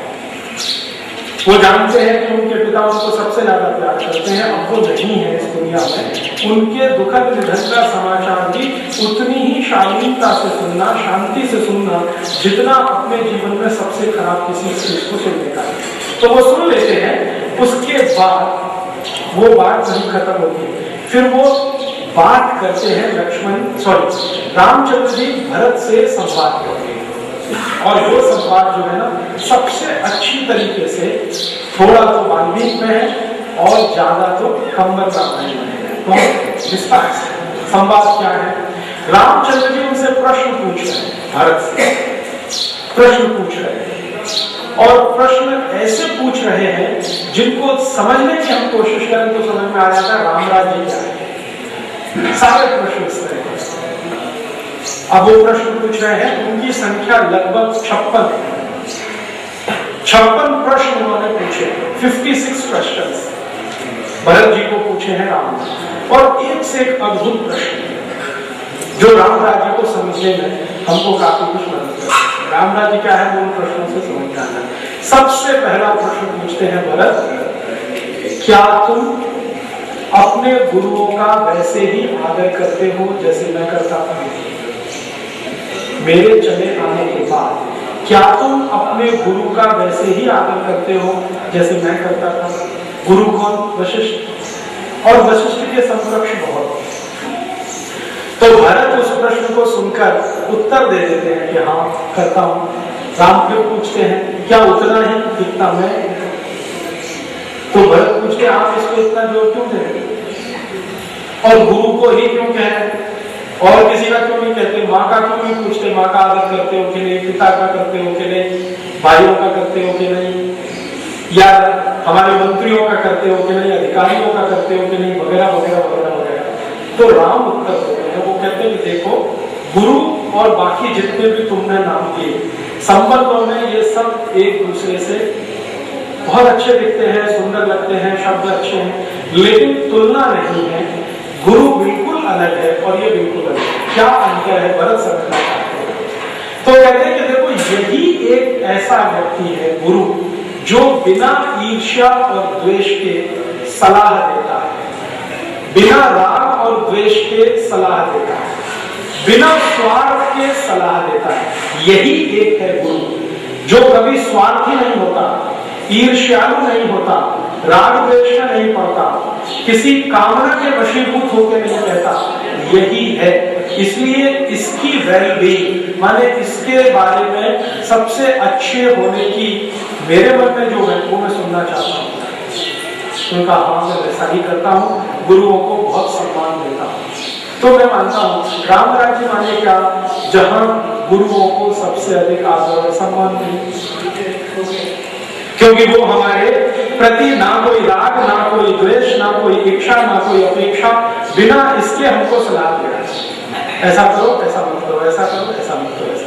तो वो कहते हैं हाँ ऐसा होता है। तो राम थोड़े संतुष्ट होते हैं, हाँ ठीक है, इसका माने राज्य तुम्हारा कुछ ठीक दिशा में है। दूसरा प्रश्न 56 प्रश्न, दूसरा प्रश्न, क्या तुम्हारे राज्य में जनता धन धान्य से भरपूर है? लोगों को किसी तरह का कोई भौतिक, दैविक और दैहिक दुख तो नहीं है? माने गरीबी तो नहीं है, बेरोजगारी तो नहीं है, भूखमरी तो नहीं है, अकाल तो नहीं पड़ रहा है, अतिवृष्टि तो नहीं हो रही है, अनावृष्टि तो नहीं हो रही है। ये सारे प्रश्न एक साथ वो पूछते हैं। क्या तुम्हारे राज्य में ऐसा है? क्या तुम इसके लिए कुछ करते हो? तो भरत कहते हैं कि आपकी कृपा से, ईश्वर की कृपा से, आपके आशीर्वाद से हमारे राज्य में अभी कोई भूखा नहीं है, कोई गरीब नहीं है, कोई बेरोजगार नहीं है। जितनी आवश्यकता पानी की है उतनी बारिश होती है और बारिश का पानी हम संजो कर रखते हैं। वाटर मैनेजमेंट जो आज की भाषा में कहें, हमको अगर 12 साल भी अकाल पड़ जाए तो हमने पानी की व्यवस्था करके रखी हुई है, भूगर्भ जल की भी व्यवस्था है और एक तरह का सरफेस वाटर और एक ग्राउंड वाटर, दोनों की व्यवस्था हमने करके रखी हुई है। विस्तार से बताते हैं। राम थोड़े और ज्यादा आश्वस्त होते हैं, कहते हैं हाँ तुम्हारा कार्य ठीक। तीसरा प्रश्न करते हैं कि क्या तुम्हारे सारे मंत्री और अधिकारी नॉन करप्ट हैं, अभ्रष्ट हैं, भ्रष्टाचारी नहीं है? तुम ये कह सकते हो? तो थोड़ी देर वो सोचते हैं, तो कहते हैं हाँ हमारे सभी मंत्री और अधिकारी कुछ भी भ्रष्टाचार में लिप्त नहीं है। फिर वो पूछते हैं कि भ्रष्टाचार कितने तरह के होते हैं? राम को पूछते हैं तो वो 16 तरह के भ्रष्टाचार में लिप्त हैं। 16 तरह के भ्रष्टाचार, 1 2 3 4 5 6 7 8 9 10। दुर्भाग्य से हमारे भारत में इस समय वो 16 के 16 राम पूछ रहे हैं तुम्हारे मंत्री, तुम्हारे अधिकारी इस तरह के भ्रष्टाचार से मुक्त हैं? तो दशरथ कहते हैं हाँ मुक्त हैं। तो थोड़े और आश्वस्त होते हैं। चौथा प्रश्न पूछते हैं क्या तुम्हारा रेवेन्यू कलेक्शन, आप ध्यान देना इस बात, रेवेन्यू कलेक्शन माने टैक्स कलेक्शन, क्या तुम्हारा कर संग्रह खर्चे से ज्यादा है? माने रेवेन्यू कलेक्शन सरप्लस है, डेफिसिट तो नहीं है? तो भरत कहते हैं हाँ रेवेन्यू कलेक्शन सरप्लस है। तो भरत पूछते हैं आप ये क्यों पूछ रहे हैं रेवेन्यू कलेक्शन?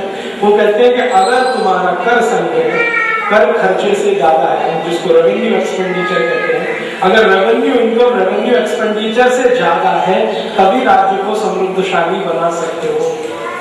अगर तुम्हारा रेवेन्यू एक्सपेंडिचर रेवेन्यू कलेक्शन से ज्यादा हो गया माने कलेक्शन का में खर्चा ज्यादा है, तब तो राज्य को कर्ज में डालोगे तुम, और तुमको कर्ज लेके राज्य चलाना पड़ेगा, और कर्ज चलाकर तो कोई राज्य सुखी नहीं होता है। तो मैं इसलिए पूछ रहा हूँ कि हमें कर्ज लेने की आवश्यकता तो नहीं पड़ती, तुम्हारे राज्य में कर्ज तो नहीं लिया जाता। तो भरत कहते हैं अभी तक तो नहीं लिया जाता, तो ध्यान रखना आगे न लिया जाए। इसका अर्थ क्या है?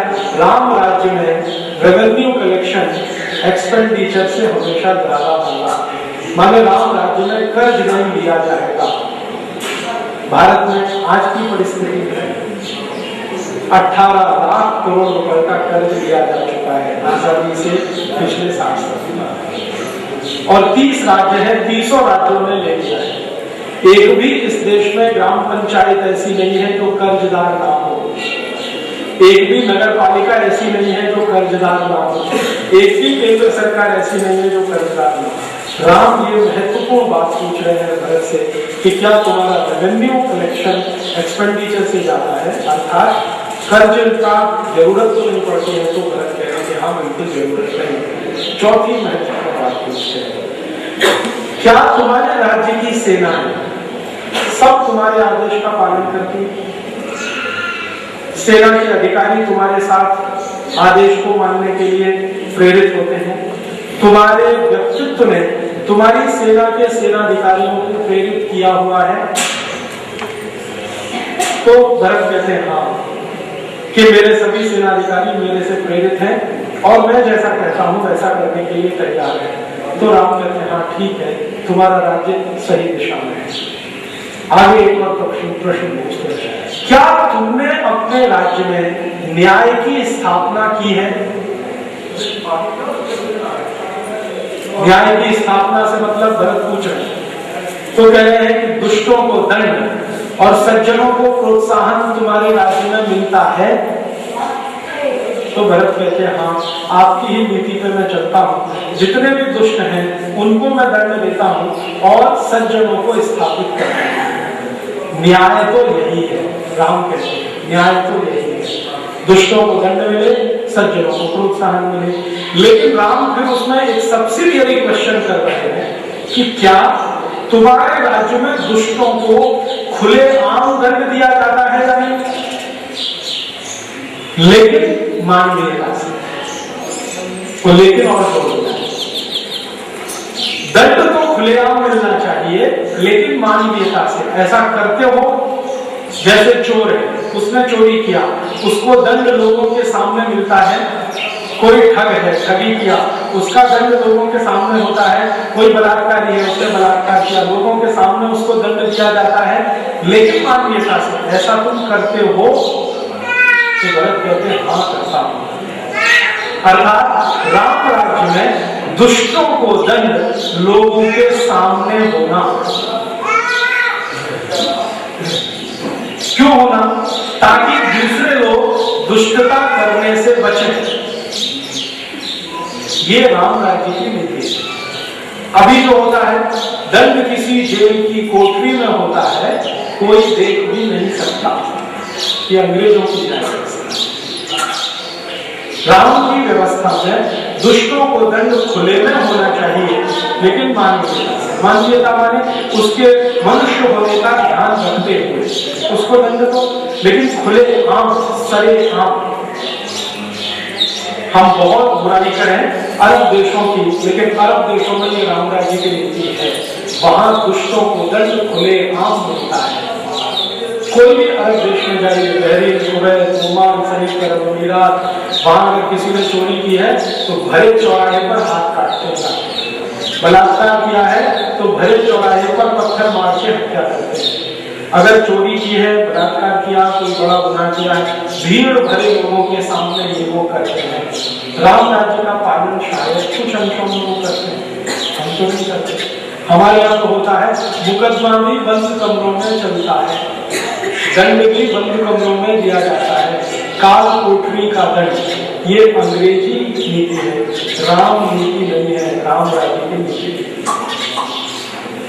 अगला और एक इंटरेस्टिंग प्रश्न वो करते हैं कि तुम सुबह जल्दी उठते हो, ब्रह्म मुहूर्त में उठते हो, आप कहेंगे ये तो पूछने लायक प्रश्न है, लेकिन राम पूछ रहे हैं भरत से, तुम सुबह जल्दी उठते हो, ब्रह्म मुहूर्त में उठते हो? हाँ उठता हूँ। फिर लोगों से मिलने जाते हो? हाँ जाता हूँ। तब तुम राजा होने के लायक हो। आप उसके पहले नहीं कहा कि तुम राजा होने के लायक। जब भरत ने यह आश्वासन दे दिया कि मैं सुबह ब्रह्म मुहूर्त में उठता हूँ और रोज अपनी प्रजा के बीच में वैसे ही मिलने जाता हूँ जैसे आप मिलते थे, तो हाँ ठीक है, अभी तुम राजा होने के लायक। रात्रि शयन जल्दी करते हो? तो हाँ जल्दी करता हूँ, तो अभी सुबह जल्दी उठ पाओगे? रात में 12 बजे तक जगोगे तो सुबह उठने का सवाल ही नहीं। तो रात्रि शयन और सुबह उठना ये भी प्रश्न पूछ लिया। तो 56। फिर आगे वो पूछते हैं कि तुम्हारे मंत्रिमंडल के जो मंत्री हैं उनके साथ तुम कोई भी चर्चा करो, योजना बनाओ, तो उसका क्रियान्वयन कितनी देर में होता है? प्लानिंग हो गया, 5 ईयर प्लानिंग कर लिया, 10 ईयर प्लानिंग कर लिया, 20 ईयर्स प्लानिंग कर लिया, इम्प्लीमेंटेशन कब स्टार्ट होता है? वो ये कह रहे हैं कि योजना बनाना तो ठीक है, उसका पालन कब से शुरू होता है? अगर तत्काल शुरू होता है तो तुम राजा होने लायक हो, नहीं होता है तो तुम्हारे गुण को सुधारो, दुर्गुण है। माने आपने योजना बनाई कोई भी विकास की, वो योजना बनने के तुरंत बाद अगर उसका पालन शुरू होता है तब तो वो राम राज्य है, नहीं होता है तो नहीं है राम राज्य। भारत में आज क्या होता है, योजनाएं 50 साल पहले बन चुकी है, पालन उनका आज तक नहीं होता है, फाइलों में बंद है, डस्टबिन में पड़ी हुई है, तो राम राज्य नहीं है। फिर आगे पूछते हैं कि जब तुम्हारे मंत्रिमंडल की बैठक होती है, उस मंत्रिमंडल की बैठक में कोई मंत्री ऐसे तो नहीं है जो तुम्हें गुमराह करते और तुमने उनको मंत्री बना के रखा हो? तो भरत कहते हैं हाँ ऐसा तो कोई मंत्री नहीं है। तो कहते हैं कड़ी नजर रखो, अगर कोई मंत्री तुम्हारे मंत्रिमंडल का तुम्हें गुमराह करता है तो उसको एक क्षण भी उस पद पर नहीं रखना है, हटा के दूसरे को रखना है, एक क्षण भी उसको नहीं रखना। ये उनकी सीख है राम की भरत को, और वो कहते हैं कि ये बहुत आवश्यक है। गुमराह करने वाले मंत्री अगर तुम्हारे बीच में है तो तुमको गलत रास्ते लेके जाएंगे। अब भरत उनसे एक सवाल पूछते हैं कि कैसे पता करूं कि वो गुमराह कर रहे हैं या नहीं? तो राम उसका बहुत सुंदर जवाब देते हैं, अपने गुरु से पूछा। अगर गुरु कहे कि ये ठीक है तो गुमराह नहीं किया, और गुरु कहे गलत है तो तुमको गुमराह किया गया। गुरु ही है जो निस्वार्थ भाव से तुमको सलाह देगा, इसलिए गुरु का आदर सबसे आवश्यक है। फिर राम आगे उनसे एक पूछते हैं कि तुम कोई भी योजना बनाते समय अपने विचार, अपने मंत्रिमंडल के विचार, इनको प्रमुखता देते हो या लोगों के विचारों की प्रमुखता?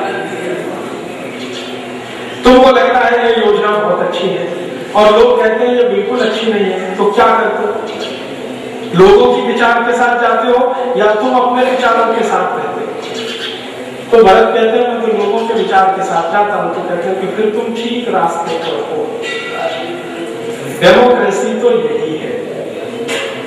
सरकार कहती है कि विदेशी कंपनियों को आना चाहिए राजस्थान में, हर मंडी में उनको छूट होनी चाहिए। किसान कहते हैं जी नहीं होनी चाहिए। सरकार अपने पे अड़ी हुई है कि हम ये करके ही मानेंगे, और रामचंद्र जी का नाम लेते रहते हैं। रामचंद्र जी की नीति तो ये नहीं। राम की नीति है लोगों के विचार को प्रमुखता, अपने विचार को दूसरा, पहला विचार लोगों का। लोग क्या मानते हैं? लोग कहते हैं कि ठीक है तो करो, नहीं मानते तो। अभी भरत उसमें आगे प्रश्न करते हैं, अगर एक आदमी कहे तो हाँ, मंत्री से ज्यादा आदमी। मंत्री कुछ कहता है, तुम्हारे राज्य का एक व्यक्ति भी उसके विपरीत कुछ कहता है, तो वो व्यक्ति जो कह रहा है वो रह चुका है। क्यों? क्योंकि वो तुमको कर देता है, टैक्स देता है। मंत्री टैक्स नहीं देता है। मंत्री तो तुम्हारे खजाने से लेता है। वो नागरिक है, वो तुमको टैक्स देता है। वो नागरिक के टैक्स देने से तुम्हारा राज्य चलता है, इसलिए एक नागरिक का विचार भी तुम्हारे लिए बहुत महत्वपूर्ण है। शायद यही एक बात जो राम के मन में है वो उनके जीवन के उत्तरार्ध में हमें दिखाई देती है। जब एक कपड़े को धोने वाला धोबी सीता के बारे में कुछ कहता है तो वो परीक्षा के लिए निकालता है। राम के ऊपर लांछन लगाने वाले कुछ लोग कहते हैं कि वो स्त्रियों के विरोधी थे क्योंकि सीता को घर से निकाल दिया। और ये किस्सा तब है जब वो अयोध्या वापस आ गए हैं और किसी ने कह दिया है सीता के बारे में पता नहीं कितने दिन रावण के यहाँ रही है और क्या क्या किया है। तो एक व्यक्ति के कहने पर सीता को घर से निकाल देना ये उस गुण के कारण है। जब वो भरत को कह रहे हैं कि एक व्यक्ति भी कुछ कहता है वो भरत चुका क्योंकि वो टैक्स पेयर है। अर्थात राम राज्य में टैक्स पेयर को सबसे ज्यादा ऊंचाई है और मैं नहीं मानता कि इससे बड़ी डेमोक्रेसी कोई हो सकती है। जहां टैक्स पेयर सबसे ऊंचा है, मंत्री और राजा उससे नीचा है। यही शायद लोकतंत्र रहा होगा। राम राज्य शायद किसी को गांधी जी किसी की कल्पना बराबर कर राम राज्य होना चाहिए, राम राज्य होना चाहिए। फिर एक और बहुत अच्छा सवाल वो पूछ रहे हैं भरत से कि तुम्हारा अपना जीवन में व्यक्तिगत समय कितना है और सार्वजनिक समय कितना है। तो भरत इसका उत्तर नहीं देते। वो पूछते बताइए क्या होना चाहिए, पहले ये बताइए। तो रामचंद्र जी कहते हैं कि जीवन का 1/4 हिस्सा निजी और 3/4 सार्वजनिक होना चाहिए। है तुम्हारा 1/4 माने 6 घंटे, 6 घंटे तुम्हारा अपना है और बाकी 18 घंटे जनता का है। तुम्हारा ऐसा है 18 घंटे काम करते हो लोगों के लिए, सीधी सी बात, 6 घंटे अपने लिए, 18 घंटे जनता के लिए। तो भरत कहता है कि मैं कोशिश करूंगा, तो ठीक है जल्दी से करो, ये बोल रहे हैं। फिर उसके बाद उससे भी ज्यादा इंटरेस्टिंग क्वेश्चन है, वो पूछ रहे हैं कि तुम्हारी जो सेना है उसमें जो बहादुर सैनिक है और बहादुर जो सेनापति है, वो बहादुर सैनिक और सेनापति जब भी कोई अच्छा काम करते हैं तुम उन्हें पुरस्कार देते हो या नहीं। जब भी कुछ अच्छा काम करे, धर्म के, आचरण के, संस्कृति के, परंपरा के किसी काम को अगर वो करें तो तुम उनको पुरस्कृत करते हो कि नहीं। तो भरत कहते हैं हाँ करता हूं।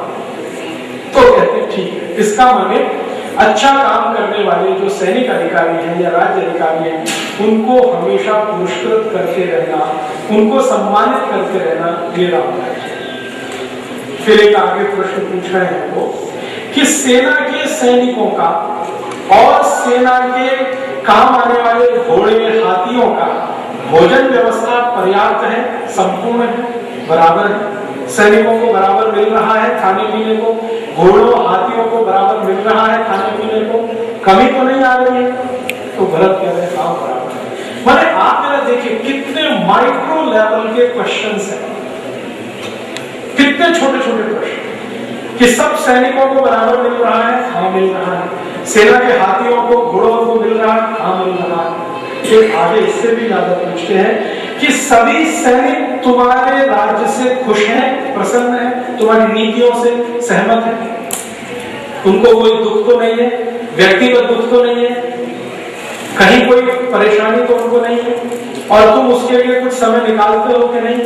तो भरत कहते हैं हाँ मैं कोशिश करता हूं। तो वो कहते हैं कि अगर सैनिक तुम्हारे खुश हैं और सेना तुम्हारे ऊपर श्रद्धा रखती है तो कोई दुश्मन तुम्हें पराजित नहीं कर सकता, इसलिए उनकी वेलबींग होना बहुत आवश्यक है। आगे एक और प्रश्न पूछते हैं कि जब तुम मीटिंग करते हो तुम्हारी कैबिनेट की, कैबिनेट शब्द मैंने जोड़ दिया, उसमें तो मंत्रिपरिषद है, मंत्रिपरिषद की जब तुम मीटिंग करते हो तो उसमें कोई ऐसा फैसला जो गुप्त रखने योग्य है, तो लीक तो नहीं होता।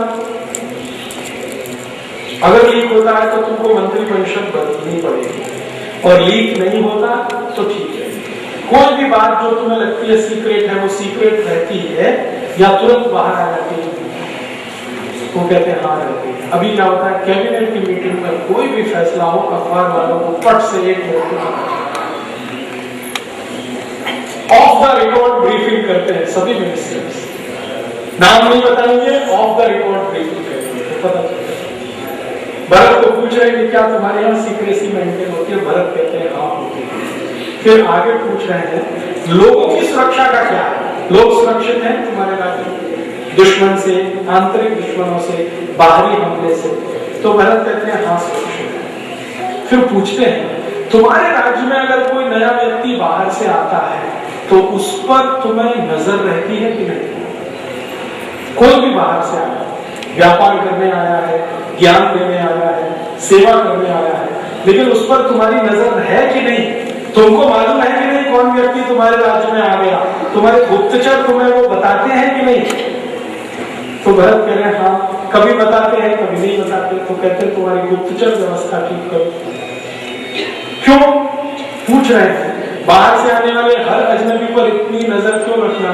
तो उनका मालूम नहीं है कैसा है, जब वो रहेगा तब पता चलेगा उसके स्वभाव का, उसके गुण का, उसके कर्म का। अभी तो आया है, तुरंत पता नहीं चलेगा। फिर उसके बाद वो पूछ रहे हैं कि क्या तुम्हारे राज्य में चापलूस लोग तुम्हें हमेशा घेरे रहते हैं? जो निकट स्वार्थी है, जिनको सिर्फ अपना स्वार्थ दिखाई देता है, वही तुम्हारे आसपास रहते हैं? अगर रहते हैं तो ठीक नहीं है, नहीं रहते हैं तो अच्छा है। तो भरत कहते हैं हाँ चापलूस लोग नहीं है। तो कहते फिर ठीक है, आने भी नहीं देना, चापलूसों की कोई बात कभी सुनना नहीं। फिर वो कहते हैं कि क्या तुम्हारे राज्य में ऐसे ब्राह्मणों की संख्या तो नहीं बढ़ गई है जो सिर्फ पैसे के लिए करते हैं? पैसे के लिए ही सब करते हैं, पैसे के लिए राम की कथा कहना, पैसे के लिए कृष्ण की कथा कहना, 50 लाख में राम कथा कहना, 75 लाख में कृष्ण की कथा कहना। ऐसे लोग तो नहीं बढ़ गए। अगर बढ़ गए हैं तो अंकुश लगाओ। आज के समय में मैं आपको चाहूं तो नाम गिना सकता हूं जो राम कथा कहने का 25 lakh, 50 lakh, 75 lakh, 1 crore air conditioner car, air conditioner घर, एयर कंडीशनर हवाई जहाज, इसके बिना राम की कथा नहीं करते। और रामचंद्र जी के वनवास का इतना दारुण दृश्य प्रस्तुत करते हैं कि आप रो दें, और वो एयर कंडीशन हॉल में बैठकर। राम खुद कह रहे हैं कि क्या तुम्हारे राज्य में ऐसे ब्राह्मणों की संख्या तो नहीं बढ़ गई है जो सब कुछ पैसे के लिए करते हैं? अगर बढ़ गई है तो तुरंत उस पर काबू करना, नहीं तो राज्य रसातल में जाएगा। फिर एक और प्रश्न पूछ रहे हैं कि तुम्हारे राज्य के जो गुप्तचर हैं, जो तुम्हें सूचनाएं लाते हैं बाहर से, उनमें कोई विदेशी तो नहीं है? तो भरत पूछते हैं विदेशी होने का मतलब जिसका जन्म तुम्हारे राज्य के बाहर हुआ हो, ऐसा कोई गुप्तचर तो नहीं है? धोखा हो सकता है। हम तो बाहर के जन्म लिए हुओं को प्रधानमंत्री बनाने को तैयार हैं, पर डेमोक्रेसी के नाम पर। रामचंद्र जी कह रहे हैं कि बाहर के राज्य में जन्म लिया हुआ व्यक्ति दूत बनने के लायक भी नहीं है। प्रधानमंत्री बनना तो बहुत दूर की बात है, राष्ट्रपति होना तो उससे भी आगे की बात है। वो तो दूत बनने के लायक नहीं है जो तुमको संदेश लाके दे, क्योंकि उसकी निष्ठा कभी भी बदलेगी तो धोखा होगा।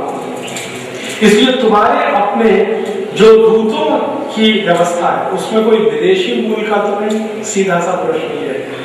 तो भरत कहते हैं नहीं है। तो राम कहते हैं मुझे शक है कि है जो तुम्हारे राज्य से पैदा नहीं हुए। तो भरत कहते हैं मैं समझ गया आप किन की तरफ इशारा कर रहे हैं। तो बात यह है कि भरत के राज्य में कुछ ऐसे लोग हैं जो केकई के राज्य से आए हैं। हाँ, और भरत ने उनको मुख्य स्थान दे रखा है, मंत्रिमंडल में ले रखा है। केकई का कोई भतीजा है, युद्धावृत उसका नाम है, उसको ले रखा है मंत्रिमंडल। तो इशारा राम का उधर है कि दूसरे राज्य का है, जन्म तुम्हारा लिया, तुम्हारे यहाँ मंत्री बन के बैठा है, कब निष्ठा बदलेगी मालूम नहीं। तो भरत समझ जाते, कहते हैं मैं भी जाते ही व्यवस्था ठीक करता हूं। मैंने राम का इंस्ट्रक्शन बिल्कुल क्लियर है कि दूसरे राज्य में पैदा हुआ व्यक्ति तुम्हारा अतिथि बनकर रहे तो ठीक है, तुम्हारे मंत्रिमंडल में नहीं आना चाहिए, तुम्हारे दूत के रूप में नहीं आना चाहिए, मैसेंजर के रूप में नहीं आना चाहिए। अब हमारे यहाँ क्या है, डेमोक्रेसी के नाम पर सब धन धान पसेरी, सब दान जो है ना पसेरी हो, कोई भी आ जाए, विदेशी राष्ट्रपति हो जाए, प्रधानमंत्री हो जाए, और हम इसको लिबरलाइजेशन मानते हैं। राम से ज्यादा लिबरल कौन हुआ दुनिया में? वो खुद कहते हैं कि ये हो नहीं सकता, अगर है तो तुरंत चेंज करो, लक्ष्मण चेंज करो, भरत कहते हैं कि मैं बदल जाऊं।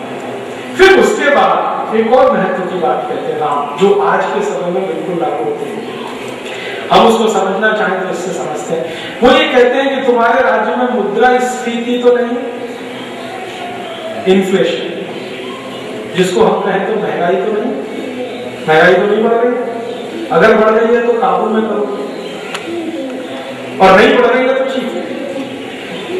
तो भरत पूछते हैं, ये बहुत डिटेल में है कमल राम, भरत पूछते हैं कि अगर मुद्रास्फीति बढ़े तो क्या करो? तो कहते हैं कि उत्पादन की व्यवस्था सुधारो, क्योंकि उत्पादन कम होता है तो मुद्रास्फीति बढ़ती है, करेंसी का चलन ज्यादा होगा, प्रोडक्टिविटी कम होगी तो मुद्रास्फीति बढ़ेगी, तो चीजें तुम्हारे हाथ से निकल जाएंगी, इसलिए उसको कंट्रोल करके रखना है। मुद्रास्फीति तो नहीं बढ़ रही है, अगर बढ़ रही है तो कंट्रोल करो, माने महंगाई तो नहीं बढ़ रही है, बढ़ रही है तो काबू में रखो। माने महंगाई बहुत बड़ा अभिशाप है राम राज्य के लिए, राम राज्य में महंगाई नहीं होनी चाहिए।